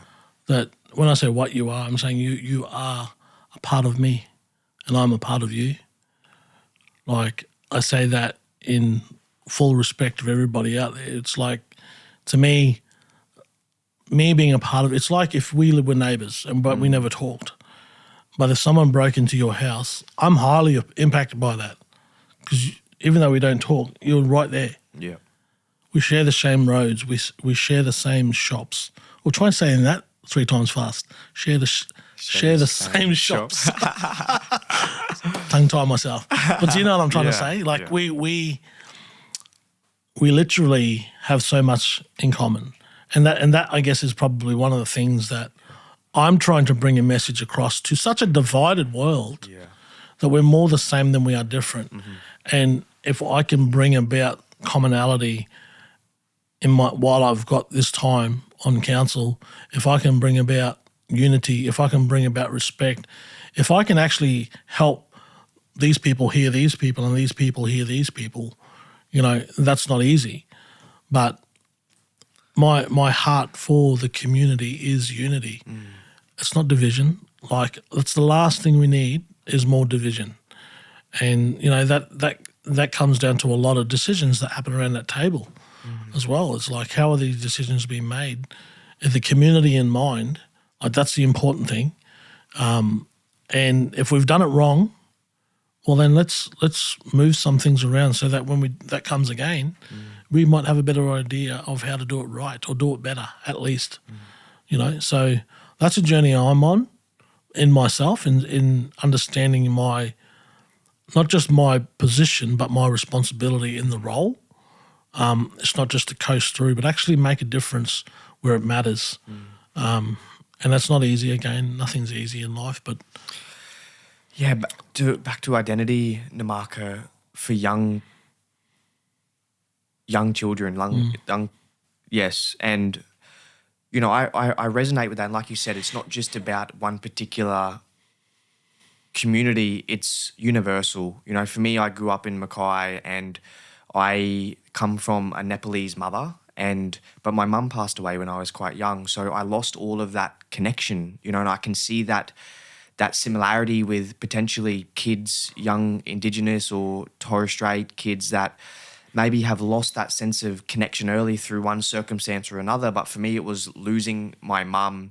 And so I grew up, my entire upbringing until I was 21, having this innate feeling of something going on within me, connection to something much bigger than myself, which was in Nepal. But I just didn't have anyone around me to share with me that my identity. And it wasn't until I was 22 and I was sitting in a meditation retreat in the Blue Mountains and it just clicked for me. It was like, oh my God, I'm Nepali. I have this sense of identity that I have no idea about, and that it makes sense now, maybe why I was feeling a particular way or maybe why I was acting and behaving a particular way. That was much deeper than my young brain could understand. And so, not to go on a tangent of my own story, but I can see that recognition of identity and then going back to my motherland of Nepal and how much that has made me feel much more confident. And it's like putting the pieces back into the puzzle of identity. And I can definitely see myself in a lot of young, and in our community, young Indigenous boys or young Australian South Sea Islander boys, and how that identity could potentially, like you said, be missing. So how is it that we can help connect them to their identity, Namarca? Like, is it going back to the islands, like I went back to Nepal, or is that not possible? Like, what is a practical way to help young people find their identity? good question. I think for me, and understanding the work that I have done and seeing not just young boys, but men who were young boys at some point find that identity finally after 20 or 30 years, all those years looking for it, they find their identity. And it's not just in the colour of your skin. Yeah. That's a big thing, right? So identity in my outward appearance, I mean, if I just solely identified myself with how I look, I don't think, firstly, I would even be on the council. Not because I can't, but because I think that sometimes when we look at the past and we identify with the things that occurred in the past, we can set up camp there and call that my identity, right? I can go back and say, my grandparents were slaves and Kanaka slaves, or, Aboriginal ancestry, like they're just part of the flora and fauna, So you're starting to identify with things that are not necessarily really who you are, or that might be who you are in your DNA. But what I'm connecting people with when we do our camps has more to do with the spirit, right? So the way I explain it is basically to do with your physical appearance. Your physical appearance is the thing that, I guess, if we were to judge each other by our physical appearance, would always be different. We would never find similarity, and with a lot of people, we'd find it hard to connect when you don't have similarity. Therefore, that's harder to connect to identity, right? Yeah. Okay, so that's one thing. But then if I connect with, if I try and judge, when I say judge, compare myself with intellect, I'm always going to be different to the next person. Compare myself with motivation or my desires, I'm always going to be different to the next person. My emotions or where I am mentally, like I'll always be different. But the one thing that I've found that connects all of us is the spirit. Now that is where we go over into this other place of going, okay, well, what do you mean by spirit? Okay, well, how can I put it? Think about state of origin. And when somebody stands up and yells out Queenslander, all of a sudden there's something that churns in your gut and goes, that's the spirit. That's who I, people grit their teeth and they find identity in that one thing that unites people. Now, I'm not saying it's sports. I'm not saying sports is the unifying thing, but I feel like there's something deeper within human beings that we desire to connect, right? And if you can't do it through your culture, or you can't do it through your skin colour, or you can't do it through your dreadlocks or your hair texture, well, then you might do it through academia, or you might do it through sports, or you might do it. Do you know what I'm saying? Yeah. But what if you don't have any of that? Well, the only other thing that's left is the spirit, and that's from a non-Western worldview, is the spirit. But the spirit is the main thing. It's not the outside thing; it's the inside thing. See, in the West, we've made spiritual things outside things, but in non-Western culture, it's the main thing. Do you know what I'm saying? And everything is built off a spiritual understanding. And that's, I guess, when I say who you are versus what you are. It's a correction of who you really are. And I guess a lot of our I guess you could say unidentified youth are going to correctional centres. Are these correctional systems correcting anything for our young people, Namarca? I can't tell you what they're correcting because I don't have the data to say what they're correcting. I know when I said identity before, I was probably more alluding to a spiritual identity. Yeah.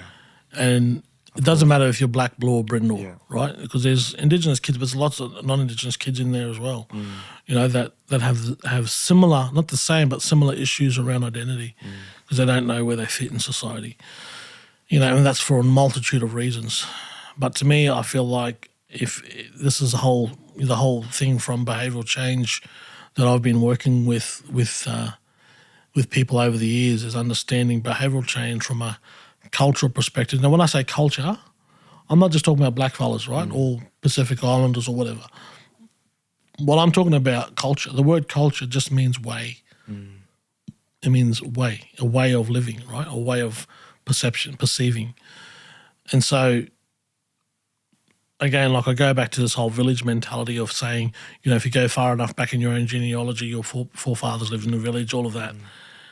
But your forefathers, I guess were driven by something deep within them, just like we are today, and that has to do. And I feel like that's the thing. Like the spiritual things in a person's life is the thing that unites us. Like again, the thing that makes us more common. The thing that makes us more the same than different is the spirit. Right? It's a spiritual understanding. So I don't want to get too far into that because it can go pretty deep down that rabbit hole. Yeah. But, for those young boys or young girls who are in those positions in prisons or incarcerated, there is a lot of healing and that needs to occur. And that healing, is necessary not just for the kids but for their parents, maybe even for their grandparents. Because one of the things about trauma is that trauma is inherited. Yeah.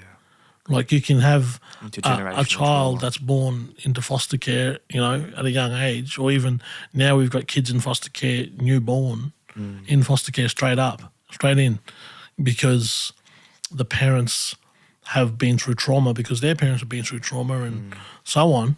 But then it's like, okay, well, is it about addressing the trauma in the child or in the family? Because at some point that child's going to go back to that family, right? So and I know that there's police and hospitals and, professionals out there in the community who are doing an awesome work right now about identifying the risks of those newborns that are coming in and saying, well, we see this young mum, she needs support wrapped around her now before she has this baby. Because we're talking about in 18 years' time, where's that baby going to be? 25 years' time. So getting that support to the mother and to the family early and to the father, like wrapping those supports around, or even helping to refer them to good support and connections. Because again, at the end of the day, it's all, our community at the end of the day is about people. I said before, everything's a good idea until you put people in it. Yeah. But really, everything is about people, right? In our community sense.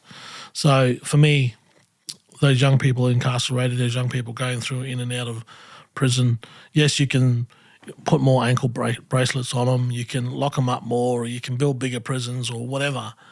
But at the end of the day, if you don't address the core issue within the person, it's the antisocial behaviour, the crime, is just a result of what's happening internally. Yeah. And that's what we're getting at. That's what we're getting into, is helping people find healing there.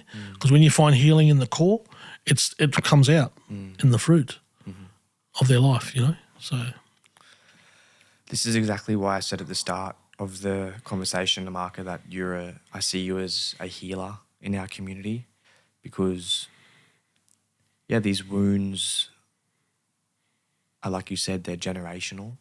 And so what's your advice, Namarca, to the young people in our community or in the world that are looking to heal, that maybe have some wounds, but they're wanting to find their calling in life? It's a good question. I guess don't rely too much on social media for your information, number one, or ChatGPT, right? Like, talk to real people to begin with. Find a mentor. Yeah, like you can have, I always say this, you can have 2,000 people, 2,000 friends on social media, but you haven't spoken to anybody all day. Yeah. You haven't actually used your vocal cords to say hello to someone, So I think that's the human connection is the first thing. Make a human connection, and not just a connection where it's superficial and, you're on your phone while they're talking to you. Like, a connection with another human means taking my phone or leaving my phone in the car or putting my phone in my bag while I'm sitting at, say, a restaurant with my family. Like, that's the first thing. If I'm sitting at the table having dinner, leave your phone in your bedroom. Like, back in the day when I was growing up, you couldn't even take the phone off the wall. It was screwed to the wall, right? Maybe some phones need to be screwed to the wall. So you can't take them off. But you know what I mean? Like, not everything revolves around that little computer these days. And I feel like we're not getting rid of social media, we're not getting rid of technology, and we're not getting rid of AI. It's here. It's learning how to navigate life, even in spite of them being here. Putting up the boundaries for yourself. Actually, and saying, I'm willing to do this with social media. I'm willing to, if I'm going to go and talk to someone outside who's just at my letterbox, I don't have to take my phone out there. Like, leave my phone in my bedroom. Now, these are just practical things. Exactly.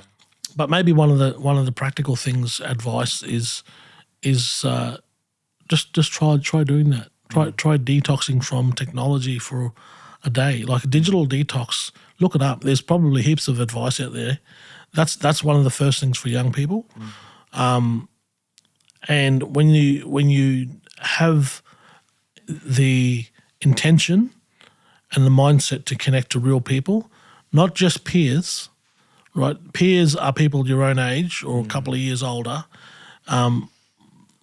Connect with people that are old enough to be your grandparents, for example, connect with older people, elders. An elder is somebody who cares about you, who's accepted in the community as an elder, but actually has a good advice to give you, right? That's an elder.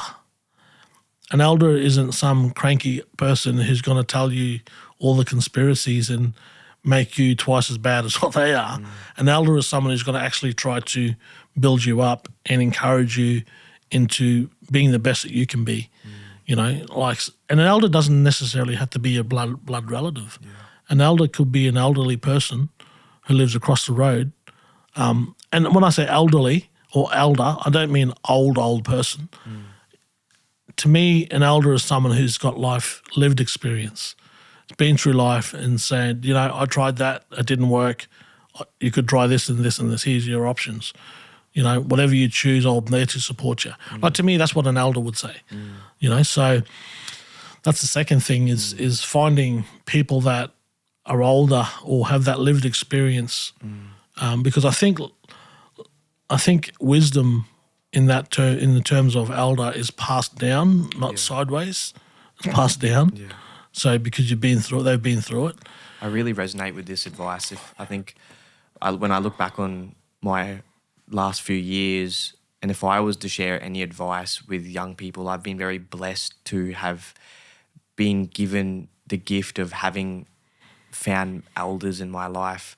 Elders, and kind of, I guess, your elder is a mentor, right? They're kind of mentoring you through life and passing down that wisdom has really helped change the trajectory of my life. So I really feel as though as a young person, that advice is probably one of the most valuable things to me, for sure, is definitely.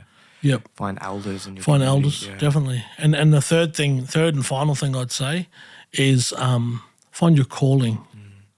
Like, find your calling.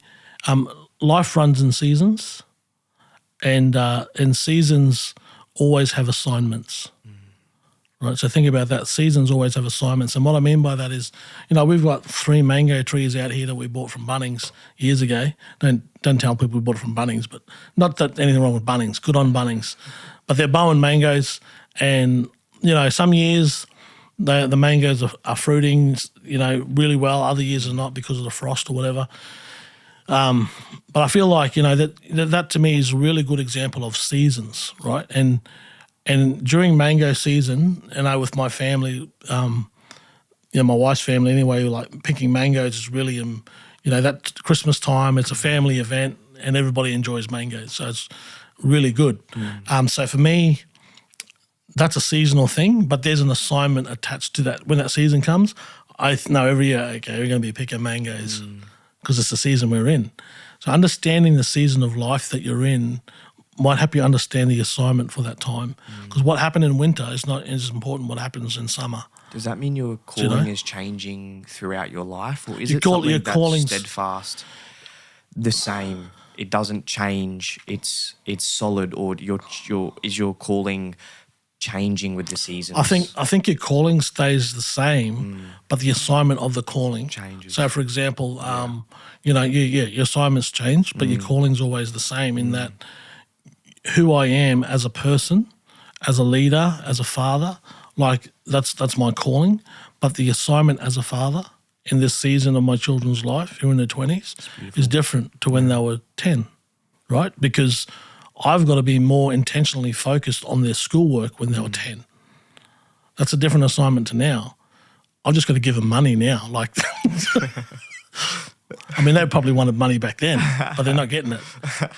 But now they do. You know, but anyway, I digress. But the point is understanding that every season that you have has an assignment. That's the third thing I would say. But I don't know. That's it. I'm out of advice. It's... Again, I'm so curious about calling, you know, the calling of somebody's life. What was... or has helped you understand what your calling was, Namarca? Helping people. Helping people. Always helping people. And now that comes at a cost. Nobody helps people without first counting the cost. Like, what is this going to cost me? Sometimes it's like, and this is where vicarious trauma comes in, with people who do work at the coalface helping people. And my wife could talk to you about all this all day, but basically the way, I heard, we went to a talk about it in Mackay here years ago with staff, and it was talking about vicarious trauma as a river. So imagine that a river is flowing torrent, right? A river, and it's called the trauma river. And in that river are people floating down it, and you are standing on the bank, and you have such compassion for those people that it drives you to the banks or to the water to reach in and to pull those people out of that trauma river, right? That's a very noble thing to do. It's great. It's wonderful. However, when you reach in, the trauma river gets on you, right? And then it starts to impact you. You get drenched by this river, the river of trauma. And so what they talk about with vicarious trauma is it's better for you to stand grounded on the bank and throw a lifeline out to the person that they grab it and they work to pull themselves out, but you stabilize yourself. So you're not getting the trauma river on you, but you're giving the person room to grow, room to come out of that. They can let go anytime they want, right? So I think there's a lot to be said about that as well, is when we help people, we've got to be aware of ourselves. We've got to have self-awareness. So I think, again, going back to this whole identity thing, a bit when I was born, like having that identity thing was a type of self-awareness, which not pushed me, but it was a natural next step was to help others. Because if I'm stable, in the sense of I'm not trying to find an identity, I got one when I was born. Yeah. I don't need to fit in, and that's why I don't care what people think about me. I don't. Like, I feel stable in myself. So when I have that sense of stability, it causes me to go, do you want me to help you? Because where I am, I feel like I can help you. If you don't want it, you don't have to have it, but I'm willing to help you, right? So I think from what I'm deriving from this is to find your calling, you first must put yourself in a position of stability, because you will not be able to find what you have unless you're 100%. like not in a good place. And that's exactly what's happening. I think with especially a lot of younger people, younger generation in their 20s and 30s, they're just grasping at straws and they have no stability because they're grasping at something that they think is strong or they think is who they are. And all it's like grabbing onto a weak branch and it just snaps off and you end up lower than what you started, So I think just finding grounding in yourself and, again, going through a process and a journey of self-awareness or stability in yourself is a key. It's a key thing because I think you will not understand calling if you do not understand that you're supposed to be here. Right? If people struggle with this whole existence thing, why do I exist? Because I'm only saying this because these are the conversations I'm having with men who are in domestic violence or who are suicidal or whatever. I ask the question, why are you here? And they say to me, because the magistrate sent me or something. You know what I mean? I'm saying, no, I don't mean that. I mean, why are you here? Why are you on earth? Why do you exist?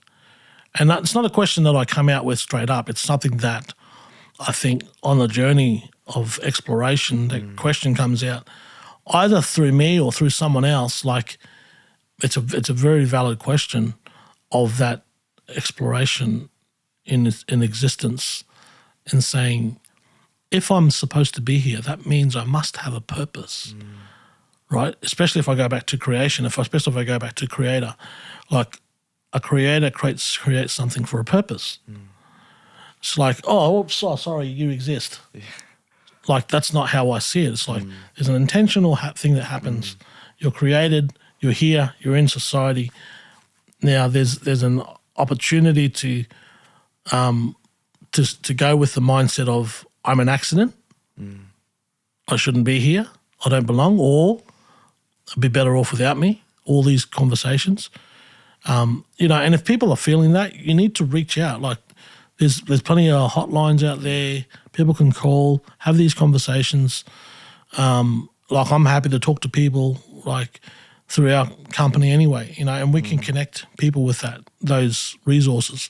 What I'm saying, the journey of finding the healing is really important to finding that stability, right? Because if you're just going through life and you're going through all of the things that happen, it often feels like when you approach a certain thing in life, it just hits that old wound, and that it just makes you weaker and weaker. So find that healing, find that stability, and I think that helps to direct your path and your calling.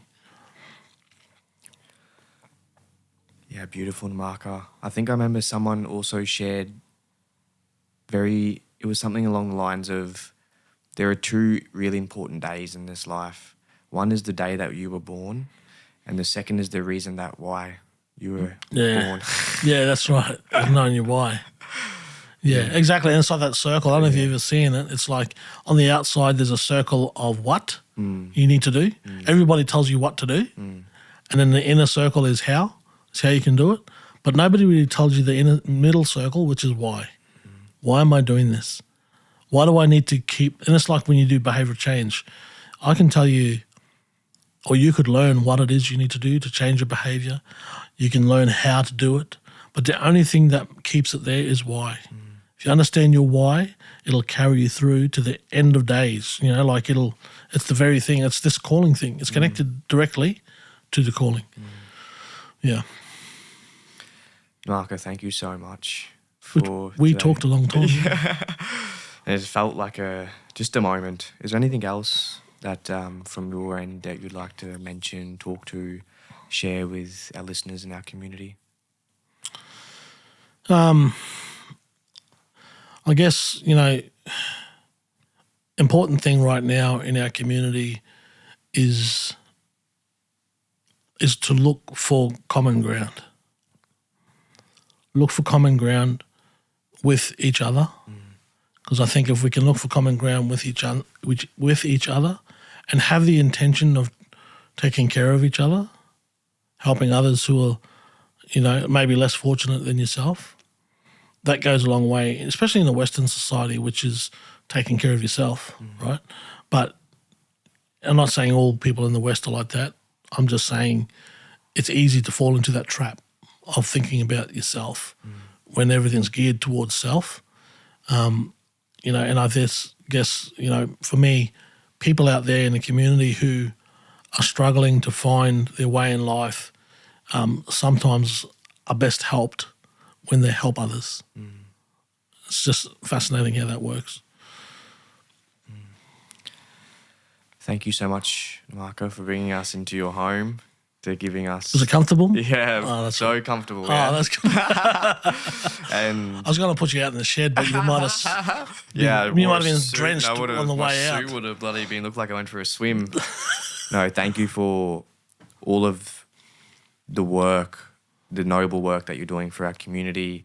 And yeah, it's just so good to sit down and to understand how you view life, view your role and responsibility in the community. And I feel blessed. I feel honoured to be able to sit down and talk and to share this with our community.